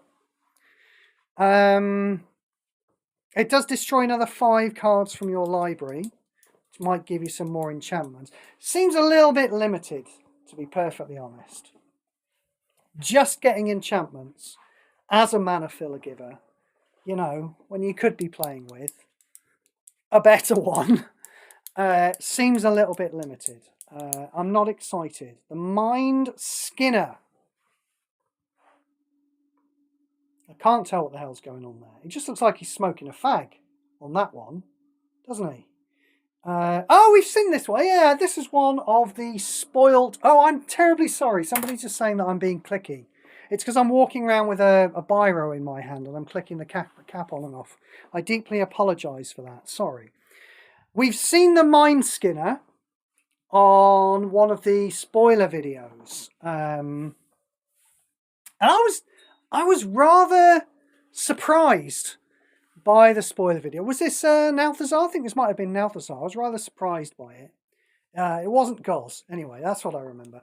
When a creature you control deals combat damage to your opponent's Planeswalker, your opponent gains X life. Okay. So this is a 10-1 for 6 mana, which again, you know, that's slightly above the curve, but not so we give a shit. Yeah. And then you have to do so. If you want to take advantage of the fact that it's a 6 mana 10-1, you have to combo it with something. Yeah, because otherwise, when it deals 10 damage, it immediately gains, your opponent immediately gains 10 life back again. When your opponent loses life or is dealt damage, destroy the top X cards of your opponent's library. X is the damage dealt this way. So... yeah, so I remember the spoiler video saying, well, combo this with a card that means your opponent can't gain life. I think, yeah, there you go, like the Lord of Pain, for example. There's a few at the moment. There's quite a few creatures around. None of which I'm finding very exciting, though, really. I mean, he's probably one of the best ones. He's probably the best one that does it, that says players can't gain life on it. But even so, do I care? Really? You know? Yeah? If I'm building a beatdown deck, am I really going to play a beatdown deck that only works if I play combo beatdown? If I play the correct combination of combo beatdown creatures? Otherwise, I might end up with a creature that just doesn't deal any damage. I don't think so, actually. So, I mean, this seems more interesting to me as a card that dumps cards in my opponent's graveyard. Yeah, this is a 6 mana card. This is how I look at this card. This is a 6 mana card, and when I hit my opponent, it deals 0 damage and puts 10 cards into their graveyard. That's how I parse this card.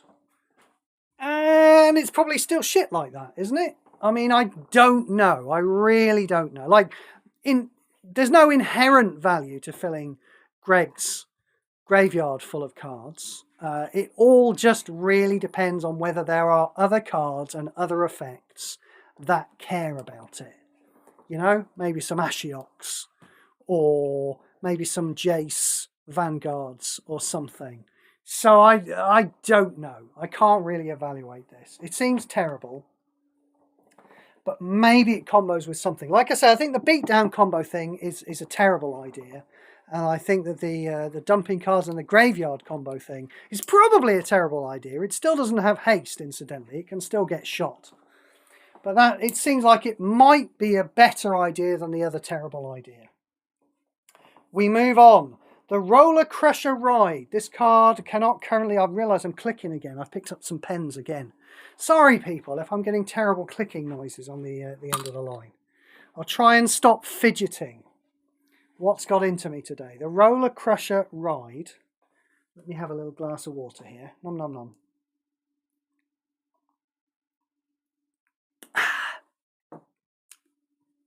This card cannot currently be obtained from card packs. At the beginning of your opponent's turn. Okay, well, we like that, don't we?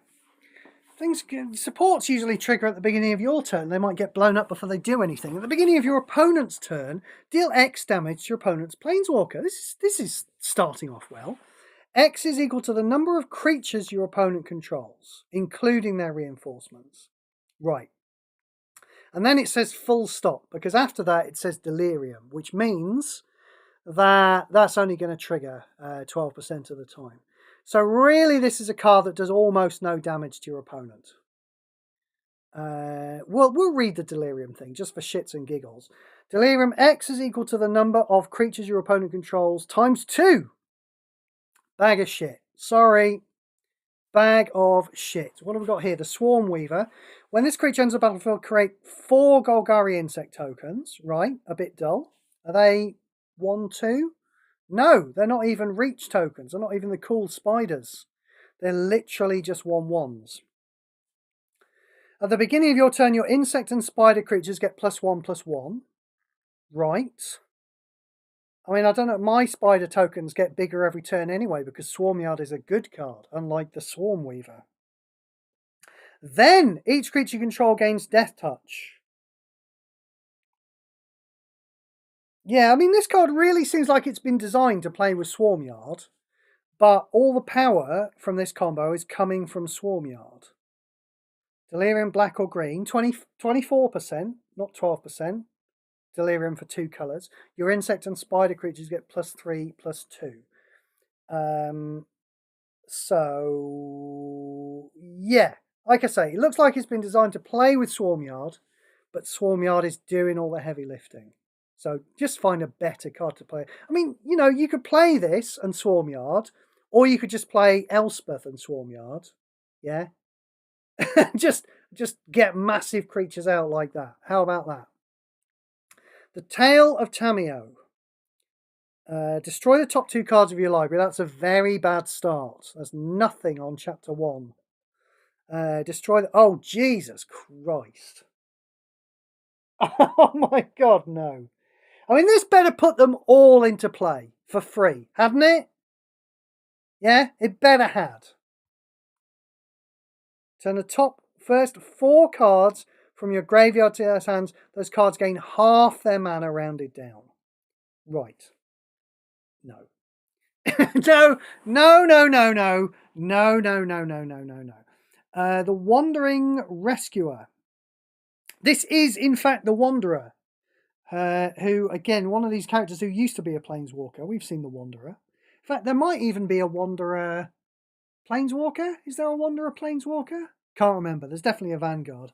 But they lost their spark. Sorry. 15 mana 3/4 with double strike. Okay. We've got a little bit of Convoke there, which has never been relevant to anyone about anything. At the beginning of your turn, your creatures gain Hexproof and Vigilance until the beginning of your next turn. Yeah, we've already had this effect once. It really kind of needs to go all the time, doesn't it? Try that. Yeah? For 15 mana 3/4 with double strike, and then your creatures gain Hexproof and Vigilance all the time, which there is the technology to do, if you would just look for it. Try that. They came from the pipes. I mean, that one looks like it's coming out the bathtub, doesn't it? That's on the ceiling for some reason. I suppose that the pipes do run into the bathtub, so fair enough, I suppose. Why is the bathtub upside down? That's the thing that I'm most interested in. When this support enters the board for 13 mana, Manifest Dread, then Manifest Dread. Right. So that's just a tiny bit bigger single Manifest Dread token. That's the thing. Because we can't sacrifice them one at a time. When a Fright creature, that's a Manifest Dread, enters the battlefield, draw a card, it gains 10 mana. Right. So this got very interesting all of a sudden. We're playing 13 mana, paying 13 mana to get 2 2/2 tokens, which is a bit dull. But then we immediately draw 2 cards and put 10 mana into both of them, which is much more exciting. When a Fright creature card attacks, that card gains prevent damage. Right, well that's basically nothing, isn't it? So, I mean, we haven't got much, have we? Again, you know, we're not really... The best we've got here for Manifest Dread is this. We start off with this, yeah? We get 2 cards. We put 10 mana in both those cards. That sounds okay, doesn't it?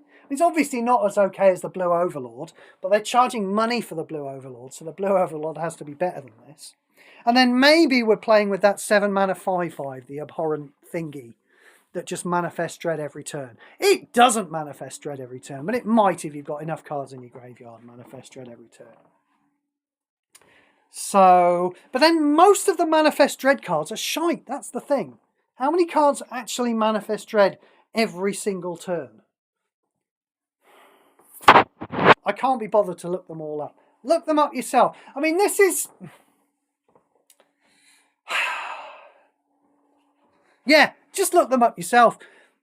If there are good manifest dread cards to play with this, maybe it'll end up being okay. I kind of doubt it. But if there aren't, it will be dead on the vine. And that's really all there is to say about that. It's all about drawing a card and gaining 10 mana for it, isn't it? Here's another one of those rubbish lands that we don't like. Threats around every corner. When this support enters the board, manifest dread. You see, this is what they all look like, isn't it? Almost every manifest dread card looks like that. We don't care about playing that with They Came From the Pipes, do we? When a manifest or cloaked creature enters the battlefield under your control, convert 2 gems to green. Yeah, sorry, no. Ticket booth. When this support enters the dread man, they're doing it! Stray, they're just doing it! One card, one single manifest effect. That's not going to make They Came From the Pipes sing. And that's all you get for 9 mana, is a 2/2 creature for 9 mana. That, you know, admittedly... you can pay 8 mana and sacrifice it and get 12 mana back into a card. How does it work again? That card, yeah, you drain 8 mana from your hand and put 12 mana into the new card that you get. It's not very exciting. What have we got on the other side? I see it says double strike. At the beginning of combat on your turn, your first creature gains double strike for 12 mana. I mean, I feel like we've probably had, haven't we had a for Mirrodin? Yeah? Those were the equipments that used to give you creatures, yeah? I feel like we've probably had one of those that gave you double strike and it probably didn't cost 21 mana to do it. Don't like it. We move on. Toby, Beastie Befriender. I'm getting kind of a where the wild things are from there. Anyone else getting that? You seeing that? When this creature enters the battlefield, create a beast token. That is a 4/4. Okay. At the beginning of your turn, if you control a beast token, your token creatures get +1/+1. Yeah, it's uninteresting. Tunnel Surveyor and not good enough. Uninteresting and not good enough. Tunnel Surveyor. When this creature enters the battlefield, create a Glimmer. It's a 1/1, so a 2/2 and a 1/1 for 4 mana. Nope. Turn inside out. Oh, gruesome. Okay. Target creature you control gets +3, and then manifest dread. You see, they're all like that. All of the manifest dread cards are all like that. They're not going to make They Came From the Pipes good. No, and here's another one. They all look like this. Yeah, maybe there's another good manifest dread somewhere along the way. But I'd say I don't remember seeing anything that's as good as that 7 mana 5/5 that nearly manifests every turn. Maybe those two are good enough. Try them out. See what you think. Twitching Doll.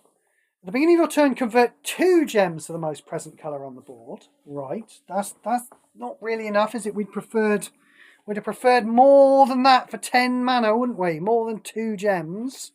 Then increases level by 1 when it dies. Create Golgari Spider tokens. Now these are the 1/2 Reach Menace tokens. Exits this card's level by 2. Generally not powerful enough, is it?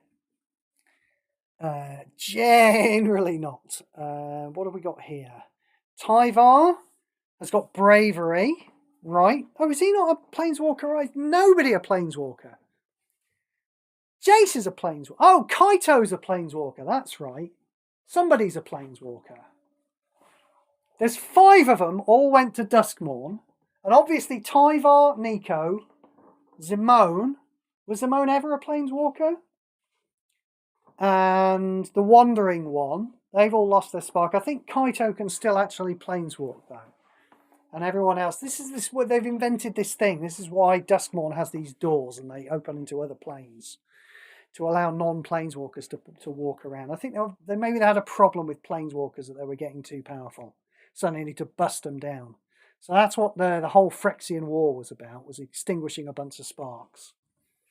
And now they're telling stories about people who can walk from one place to another, which, I don't know, seems a little less exciting to me, but there you are. When this creature attacks, this elf warrior for 10 mana, this creature gains shield counter 1. Right, then if you have 3 or more cards in your hand with full mana, all creatures you control get +10/+10. I mean, I'm unexcited. Knock yourselves out, by all means. Have fun. But, you know, 3 cards with full mana is the very definition of win more for me. So, yeah, you all have fun with Tyvar the Punisher and his spiky baseball bat there. Undead Sprinter. Here we go. This is another flashback card.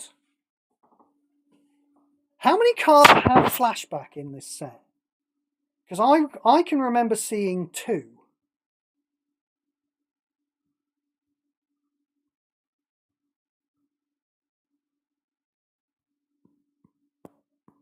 It's 2. There are 2 cards with flashback in the set. Okay. And flashback triggers... Oh dear, I've turned everything off. Flashback triggers when cards with flashback go into the graveyard. So, I mean, that's kind of rubbish. I mean, yes, okay. Yes, we have talked about, haven't we, on the other flashback card, the fact that Grist can get around that, but basically nobody else can get around that. Presumably there are some corrupt cards in PM2 that I haven't seen. All the corrupt cards in PM1 are shite. There is a mono black planeswalker who corrupts, and one of the Lilianas is obviously shit. So yeah, putting flashback in on 2 cards, it's the thing again, isn't it? They've done the thing again, you know, where we found this mechanic written on another card and it must be relevant because it's written there, and they haven't actually tested it to see if it is. They've assumed that Octagon did their job, the fools.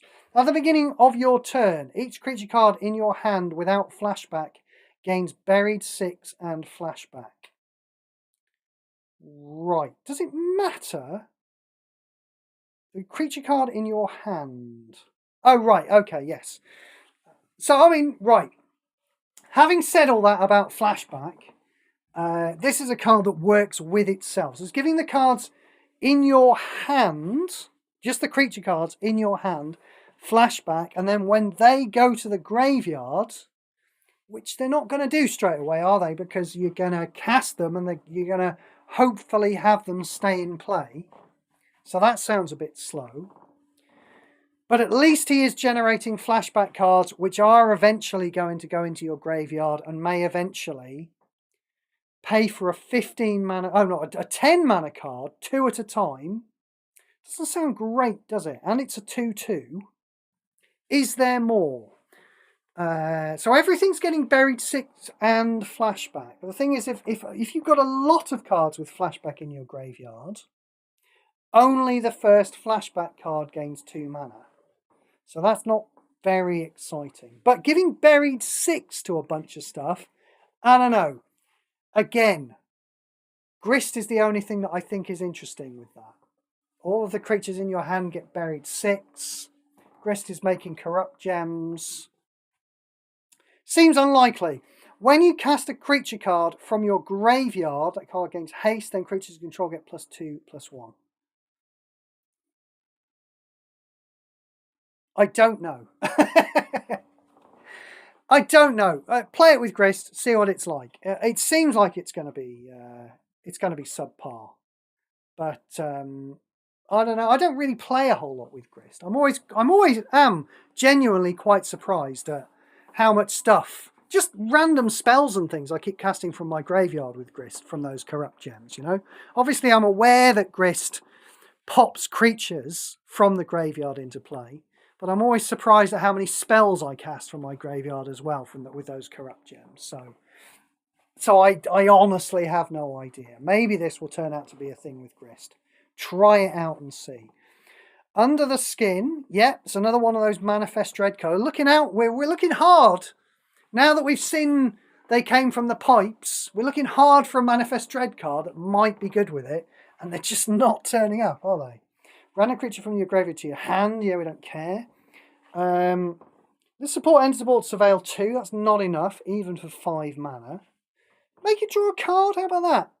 Surveil 2 and draw a card for 5 mana? Yeah, maybe. This Manifest Dread, once your first fight creature gets +1/+1.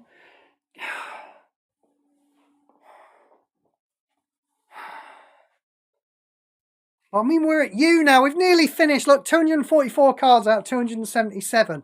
The rooms just seem like a totally wasted opportunity. You know?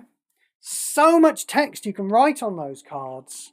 You know, they're a little bit like vanguards. You know, you've got 2 whole different effects you can use on the cards. Yeah? I mean, we could have had another land forming on our hand, couldn't we? Do you remember how good land forming was? Yeah, we had cards that did 2 things, and one of them was give you a land, and the other one was did a thing that you liked. Yeah, like kill a creature and get a land. That's the type of card we want that does 2 things. Instead, we get Underwater Tunnel. Unholy Annex, here's another one. At the end of your turn, if you control a demon creature, your opponent loses 6 life. Then you gain 6 life. Otherwise, you lose 6 life. Right, so that's basically nothing then if you don't control a demon. Luckily, we are going to get to create a demon. Presumably that's a 5/5, yeah. So for 10 mana, we get a 5/5. Right. Which is fairly uninteresting. And then if we get another copy of this card, or we unlock this card, because obviously we're not going to play this side first, but we could pay the 10, get the demon, and then unlock this side, and then providing the demon doesn't get shot, we'd get a reasonably sized life swing. Yeah? You know, we're starting to talk about, so if I'm hitting my opponent for 5 damage and then he's losing 6 life, and I'm gaining 6 life every turn, we're starting to talk about relevance there, aren't we? Yeah. But unfortunately, as soon as the demon dies, this support stays in play and just deals you a bunch of damage and doesn't do anything to Greg. And that is the killer there, I'm afraid. Again, you can do this kind of thing in paper, you know. You can make a 5/5 in paper, you know, and have it have some downsides, because you only need to hit your opponent with that thing 4 times. Yeah, it takes a lot longer to kill your opponent. In Puzzle Quest, unidentified hover ship. This is a flying saucer. And it's a vehicle. Have we seen many vehicles? Don't remember seeing many vehicles. I certainly don't remember seeing Crew 1 on anything else. When this support enters the board, exile target creature. That's okay for 9. There's more as well, you know. Bit expensive, but there's more. At the beginning of your turn, Manifest Dread. Hello. Right, I mean, this might be it. To be perfectly honest, we were looking for something that manifested dread every turn, yeah, to combo with They Came from the Pipes. This does it. This manifest dread every turn. The first creature gets +X/+X, permanently X as the number of creature cards in your hand. Well, that's probably not going to be a whole lot, you know, if one of your creature slots is going to be taken up with manifest dread tokens. But if there was going to be a card to combo with They Came from the Pipes, I think it's going to be that one, isn't it? Yeah. So try that and see if it works. Let me know how it works out. Return target creature's owner's hand, then Manifest Dread. Yeah, too expensive. Once creature enters the battle for Manifest Dread. Yeah, too expensive. No, we've seen this now. You can't just make one of these and then go back to all these things that go, do something shit and Manifest Dread once. Yeah. We've seen the power now. Stop printing rubbish things. Unstoppable Slasher. When this, again, this was spoiled, wasn't it? This was a Goz card. When this creature deals combat damage to your opponent's planeswalker, your opponent loses X life. X is half your opponent's current life, rounded down. I mean, that might be quite a lot, mightn't it? You know, if your opponent has 130 life, then this is going to do an extra 65 life loss to them, isn't it? I'm not sure I'm too excited by this. It being a 17 mana 2/3, Death Touch, of course, being completely irrelevant. I mean, there is the question. I think this may have been tested. There's the question of whether this will double up with things like Bloodletter of Aclazotz, you know, which doubles up damage. Now, there is, of course, supposed to be a difference between life loss and damage, which is supposed to be very clearly demarcated in the game, but isn't. So there is the possibility that this will combo with something, and you'll be able to hit your opponent with something, and they will drop dead because it will double the damage. But I think that might have been tested already. And don't hold me to that. Try it yourself. Like I say, the one I would think of is Bloodletter of Aclazotz, which very specifically talks about doubling up damage. Fire Servant as well from PM1, doubles damage specifically. Might be worth a try. I'm more if I want to kill my opponent in one go with 2 cards, I'm probably more inclined to do it with 2 copies of Tempt with Bunnies myself. 2 copies of Tempt with Bunnies will do 104 damage, so as long as you can gain a little bit more life with something else, you can generally kill your opponent in one swing with haste. Well, not necessarily, but, you know, I do like Tempt with Bunnies. It's a good card. This does not have haste. So, yeah, try it, see if it combos with anything. I'm not a huge fan. Destroy target creature, then your opponent manifests dread. Right.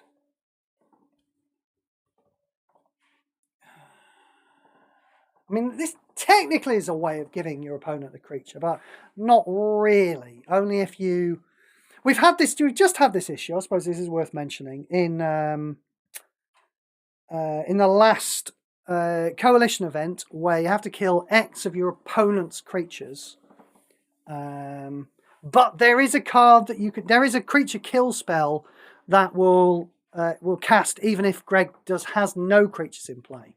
This is going to actually need to kill a creature. It might kill... You can kill one of your own creatures and give Greg a creature. But with that spell... I think it's called Stroke of Midnight. That's right. Zibbert told me about it. He put me onto it. Thanks, Zib. And in conclusion, play Stroke of Midnight. Don't play this. Unwilling Vessel. This is a level card. Increases card's level by 1 with Eerie. When this creature dies, create a white spirit token. Right. We don't care. Valgavoth. This is the big bad of the entire house. This is the demon who has made this house of Duskmourn spread over the entire plane. He better be good. We've got 13 mana, -9. So he's going to come into play as for a 4 mana 2/2. If you play him on turn 1, the turn he comes into your hand, he's a 4 mana 2/2. So really very uninteresting, unless he's got something in his text box. He's got Ward, okay, right? When your opponent loses life or is dealt damage, this creature gets +1/+1. Right, that's kind of slow, isn't it? Kind of a slow way to grow. I mean, even if you're playing a combo deck, yeah, and everything that you do damages your opponent, well, you don't care, actually. I'm sorry. I'm not a combo player. I've caught up now. Like, if you were playing a combo deck and everything you did damaged your opponent, he would die. You wouldn't need a creature to get bigger. So, yes, this is growing too slowly, really. You might be attacking with more than one creature, including this, and then it would get, you know, multiple +1/+1s in a turn. But it's growing a bit slow. Then your black mana bonus is increased by 1 for 2 turns. That's interesting, isn't it? This effect can trigger up to 4 times a turn. So I'm attacking you with 3 creatures. My black mana bonus is increasing by 3. Is that good enough? I don't think it is. Sorry. I don't think that's good enough. I get that +3 mana bonus for 2 turns. Oh, now, does 2 turns mean my turn and Greg's turn? Or does it mean 2 of my turns? The reason why it says 2 turns is probably because it's... I was thinking you get +3 and then +6. But you probably don't. You probably get +3 and then it wears off after Greg's turn and goes back to +3 again. No, in fact, that's not what it is at all, is it? The reason why they've said 2 turns is because if your mana bonus increases when you attack, it's going to wear off at the end of the turn, isn't it? This is no good. When you attack, you haven't got a chance to play any more spells. So that's why it's going to be 2 turns, presumably, is so that it does last for your next turn after you've attacked. It just doesn't seem good enough, does it? Don't like it. Valgavoth. This is a different Valgavoth. Okay, he obviously has different modes. He's he's transforming from one into another. This one is a 24 mana, 9/9 lifelink. That's quite big for lifelink. Bit of an expensive card. Exile a creature you control without vigilance at random. That's a very weird... a very weird stipulation, isn't it, for the ward? You know, it's maybe there's something that's going to give something vigilance. Manifest Dread, those fright tokens don't have vigilance, do they? When an opposing creature dies, move that card to exile. Right. I mean, Greg might just kill his creatures. If this is a card that's going to be good because we're relying on Greg playing stupidly, though, I mean, yeah. When the opposing creature dies, move that card to exile. At the beginning of your turn, you may return the first card from your exile to play under your control. Right, proper mana filler giver territory then. Oh, if you do, you lose X life. Right. Not so good then. If you don't, Manifest Dread. I mean, if this card had been printed in OTJ, you wouldn't have lost life, would you? You know? We had the key to the vault and loot, you know. See, I can remember some other mana filler givers.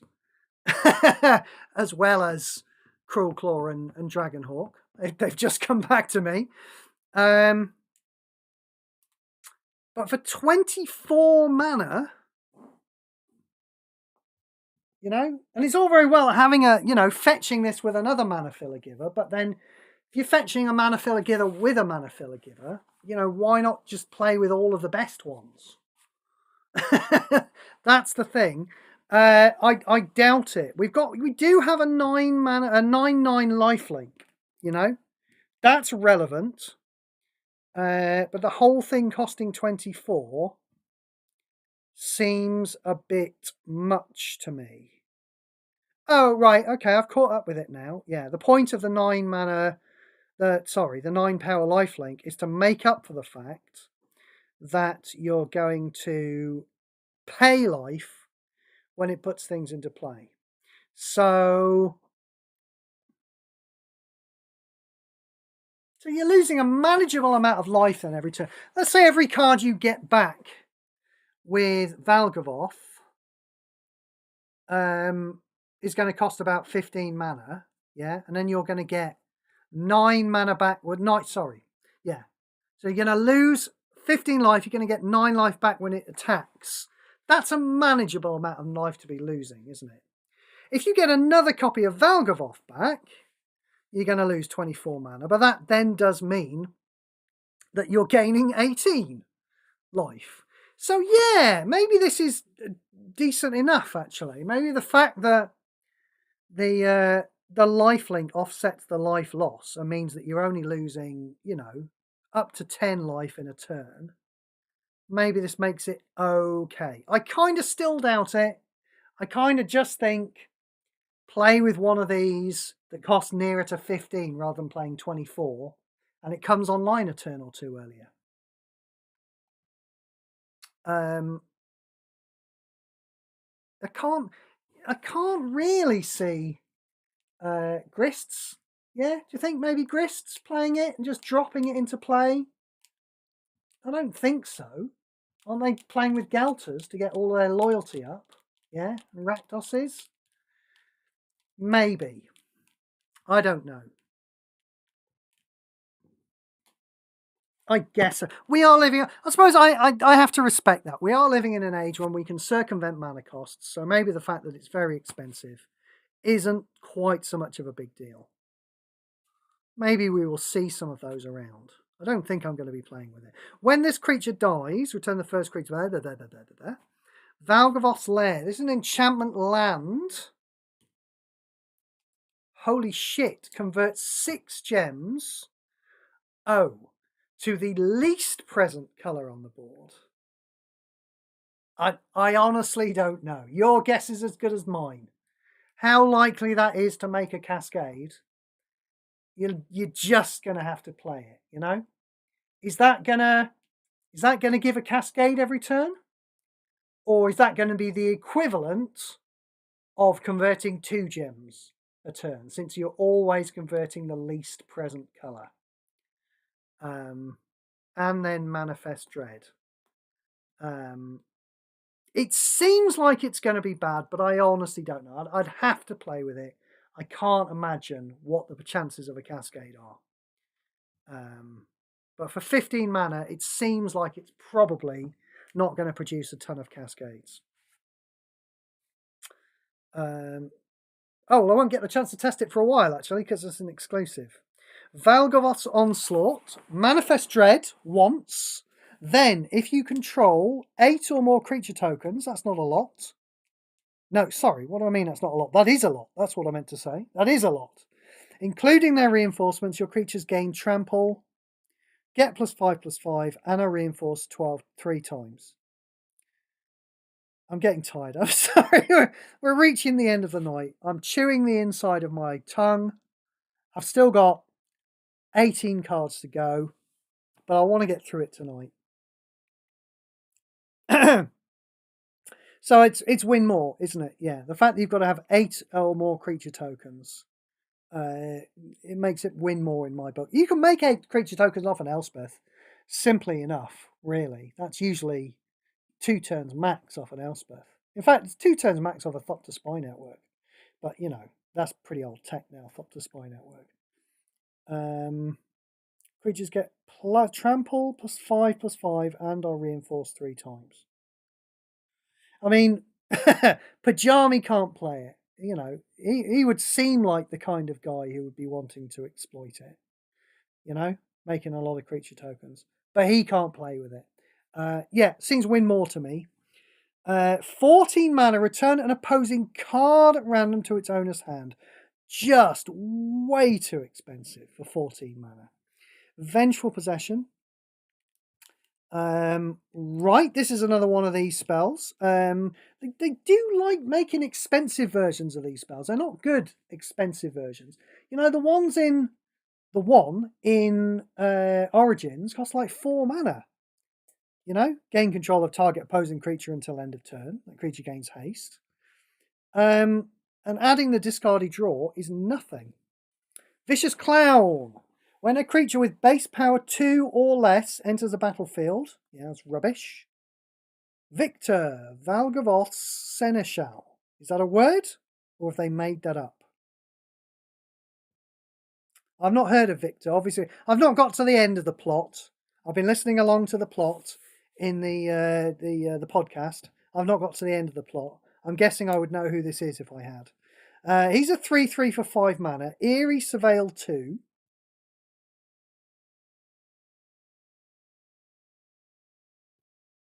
I mean, this seems quite powerful, doesn't it? Eerie, surveil 2, then return the last creature from target graveyard to the battlefield under your control.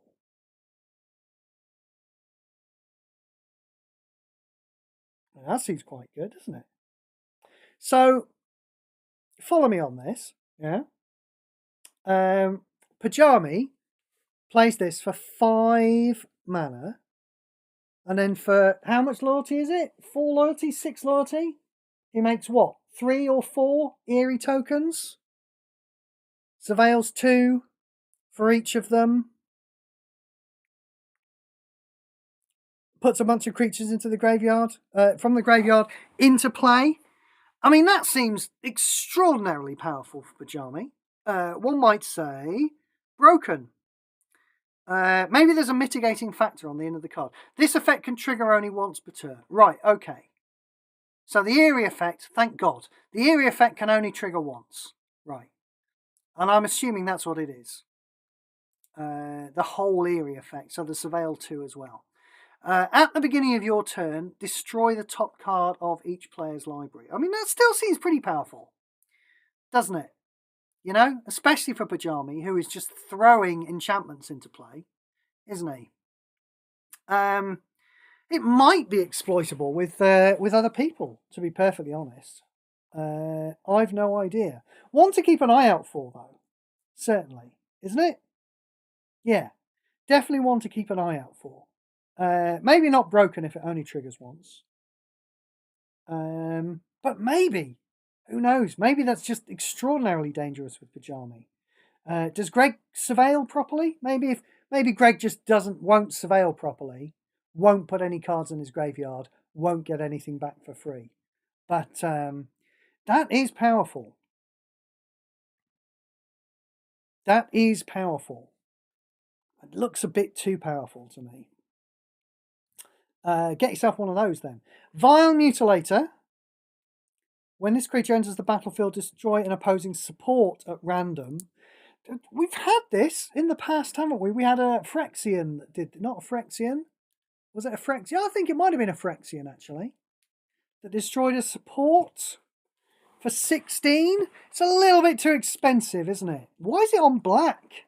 That's very weird. Black isn't supposed to be able to blow up enchantments and things, is it? Black's not supposed to be good at blowing things up generally. It can blow artifacts up, I suppose. Seems a bit expensive. 16 mana. We don't play with Conclave Naturalists a lot, do we? They're not awful, Conclave Naturalists. You know, you might see them in Colours of Magic. There might be niche cases where you might play them the rest of the time. But they're generally not good enough. And so paying 16 mana, sorry about that, I lost my place. Paying 16 mana seems too expensive. Violent Urge. What the hell's going on with his head, man? +1, +0, and double strike. Nope. Walk-in closet. Right, this is a room. This might be our last chance to get a good room with only 10 cards left. It is a mythic. When this support enters the board, return all land cards from your graveyard to your hand. Those cards gain full mana. I don't think so. I mean, we do have good lands at the moment. We've got properly broken lands at the moment. We've got Desert and Demolition Field, which are both properly broken. Swarm Yard's maybe not broken, but it's probably a bit overpowered. And then if you do insist with playing lands that get nerfed by Desert, you weirdos, there are a bunch of those too. We've got the Clue lands from Murders at Karloff Manor. Markov Manor? Karloff Manor? I can't remember. It's one of the two. It's late. I just want to go to bed now. What time? Oh, it's only 11 o'clock. Okay. But I don't think so. I don't think we're interested in paying 15 mana to put lands into play. I mean, I don't even like playing with those fetch lands, you know, from PM2. I was very scathing about the fetch lands when I first saw them. You may well remember. And I still kind of feel like that a little bit. Like, even though with the fetch lands, yes, you can fetch all of those good lands that I just mentioned. And I know that Zibver, he posted a deck for, I believe, the last Coalition event that did exactly that. He had a fetch land. He was fetching a bunch of, you know, really top-class lands. I'm still not sold on the fetch lands, to be perfectly honest. I like just playing with the lands, frankly. Just playing with them themselves and just getting them and just putting them into play, and then every other card in my deck being another good card. So I don't think I like that walk-in closet. What do we got here? When this support enters the board, convert X gems to your Planeswalker's colours. X is the number of land cards you control, including their reinforcement. I don't think so. I don't think so. I mean, we used to get lots of lands, didn't we? We used to all play with Wrenn and Realmbreaker, didn't we? And we used to like playing with Blossoming Tortoise back when it was broken. Yeah, that still puts lands into play. Yeah, you can still play with Wrenn and Realmbreaker. You could play with some fetch lands if you wanted. You can play with some good lands. Probably not Desert in Wrenn and Realmbreaker, but you can certainly play with Demolition Field. Yeah. Wrenn and Realmbreaker's Ultimate is lands, isn't it? The topsoil thing. I don't know. I don't like it. I don't like it. Maybe somebody will find a use for it. Maybe I'm not seeing it, but I don't like it. We move on. Choose target creature. Deal X damage to each other creature. X is that creature's power. Right, so if you own the biggest thing, then everything else dies, and the biggest thing stays alive. Unless, you know, prevent damage and shield, because of course damage is a terrible way to be killing things, you know. If you don't own the biggest creature, then why aren't you playing with Chaos Warp? That's all I've got to say about that, really. Wary Watchdog. When this creature enters the battlefield, surveil 1, right? Wicker Folk Thresher. It is late. Yes, it is late, Shmari. Yes, sorry, I was just checking the chat there for a second. It is late. I've only got 6 cards to go. I'm going to push through. Wish me luck. Wickerfolk Thresher, 5/4, 13. Delirium means this basically does nothing. Draw a card. If it goes land, gains 6 mana. Yeah, whatever. Draw a card an 1/8 of the time. I don't think so. At the beginning of your turn, oh look, it's a dual-coloured card that I haven't actually mastered. That's strange. I thought I'd mastered all of my dual, trying to get all my colour mastery numbers up to exactly 10k. I thought I'd mastered all of my multicoloured ones, but this one apparently I stopped short of for some reason. At the beginning of your turn, Delirium, right, is Delirium, so we don't care. Winter, Misanthropic Guide. Okay, I mean, there's big Sandman vibes here, isn't there, with the pale skin and the hair. I mean, he's got a bit of a frowny expression on. You know, the Sandman tended to be Morpheus, tended to be a bit more aloof, didn't he? But there's definitely Sandman vibes going on here. What have we got? 14 mana, 3/4. Ward drains 3 mana. Okay. At the beginning of your turn, each player draws 2 cards, then those cards gain 1 mana. Each player draws 2 cards. I don't think so. I don't think we like that. Delirium, red and green. Each card in your hand gains 3 mana. At the end of each player's turn, destroy all cards without mana in each player's hand. Well, I mean, it's a lot of words to basically do sod all, isn't it?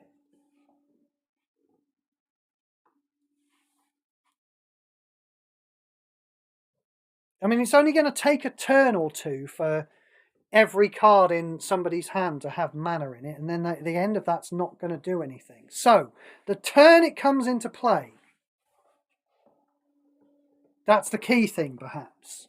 Because it triggers giving cards and mana at the start of your turn. So the turn, if I play this, and then my turn ends, you discard your entire hand.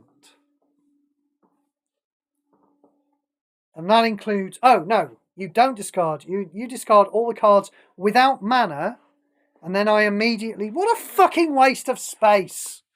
Piss off! Winter's Intervention. It's so complex. It's just such a complicated way of doing nothing!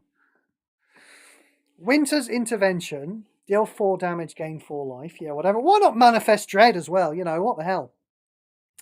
Destroy target creature, you gain 4 life. I mean, that's fine. Yes, that's fine. I mean, we can... there are effects that do this without losing the 4 life. Doesn't Snuff Out basically cost this much? That's got flash as well, hasn't it? So, yes, it's fine, but it's not good. And Zimone, oh, here we are at the end. This is the last card. Oh, I was thinking, yes, I've forgotten the alt art cards.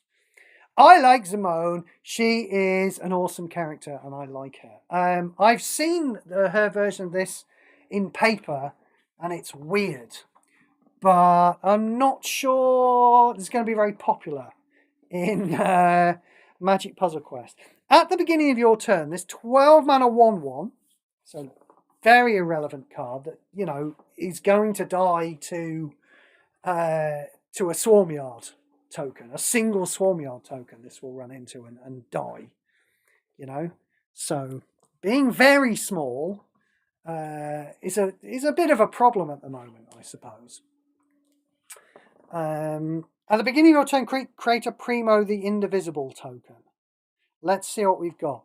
When this creature enters the battlefield or is reinforced, this creature gets +X/+X until end of turn. Right.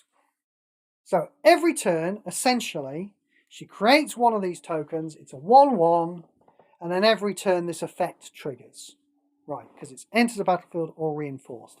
So it's +X/+X. X is a random number between 2, 5, 11, 17, 23, or 31. Now, I just think this is quite a bad idea, to be perfectly honest, because this has just got the that small percentage chance of just putting a couple of really enormous tokens out into play and killing. You know what I mean? 2 + 31 + 31, and just killing people at random and making the game seem random. I'm not sure that's a good idea. I can't say I'm very scared of it myself. You know, I can't remember being killed by Zariel tokens in the past. They do something similar, don't they? You know, and in fact, I never really had too much trouble with Tainted Adversary. Tainted Adversary was important to be able to deal with Tainted Adversary. It was a valid threat in Old Standard, but you could deal with it. You know. I'm not sure I ever got Tyvard and Tainted Adversaried in the same turn, you know?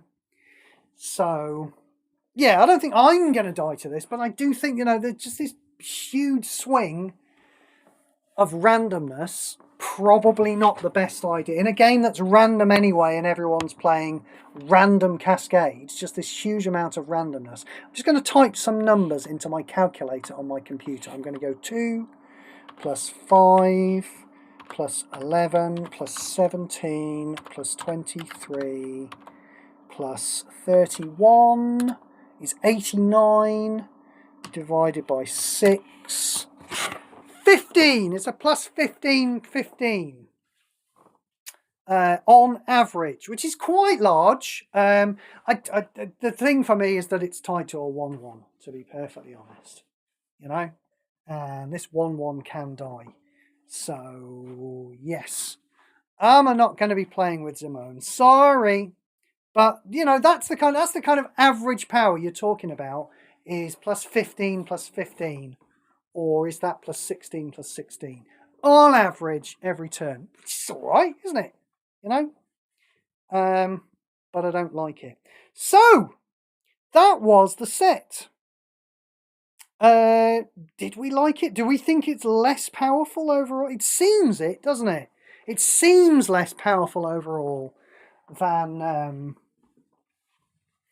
OTJ, for example. We have seen some very powerful stuff. The only thing that I can remember making me really excited is, unfortunately, the Overlord of the Baelmerk, who isn't actually overpowered at all. So there's the blue Overlord, you know. There's the red room, you know, maybe. So I don't know. I do feel like this is going to be a set where I'm not going to be going crazy, spending my jewels. I spent a lot of jewels on OTJ. I spent a lot of jewels on Bloomborough. Oddly enough, I felt like there were a lot of cards I really wanted to get hold of from Bloomborough. I'm not feeling this about this set. So, while there may be some powerful cards that I've forgotten about at the moment, I'm definitely not going to be dropping a huge amount of jewels. So maybe the power creep is starting to level off? Who knows? Very hard to tell, isn't it? Anyway, thank you for joining me on this journey through Duskmourn, House of Horror. I believe it's the Wacky Races next, isn't it? They've got this Foundations set. We don't know if we're going to get anything based on that yet. In paper, there's a set called Foundations, which is... It looks like it's been cobbled together from old kind of Origins and core sets and things, but I honestly don't know. Not been paying too much attention.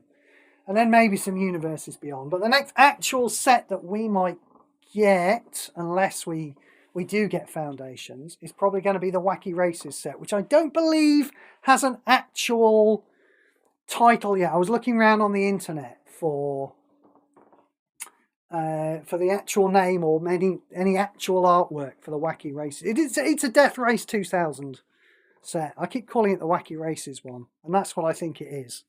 But yeah, it seems to be based on Death Race 2000. That's the plot of the next Magic the Gathering set. Are you taking this in? I'm less excited about that one than I was about this spooky haunted house that went on forever. But I have enjoyed the aesthetics of this set, if nothing else. And it'll probably be 4 months. I understand that they have this weird release schedule at the moment where we get a set we get a 2-month break between sets and then a 4-month break between sets. And that's probably to give Wizards the time to produce one of those Universes Beyond things, which we never get. I'm kind of hoping we get the Marvel one, because like 505 Games, they do make Marvel Puzzle Quest, but I bet licenses don't work like that, do they? So thank you all very much. And I expect I will see you in 4 months for the Wacky Races set, although, you know, you never know what the release schedule is actually going to be like, do you? So bye-bye, everybody. Thank you for being in. Goodbye.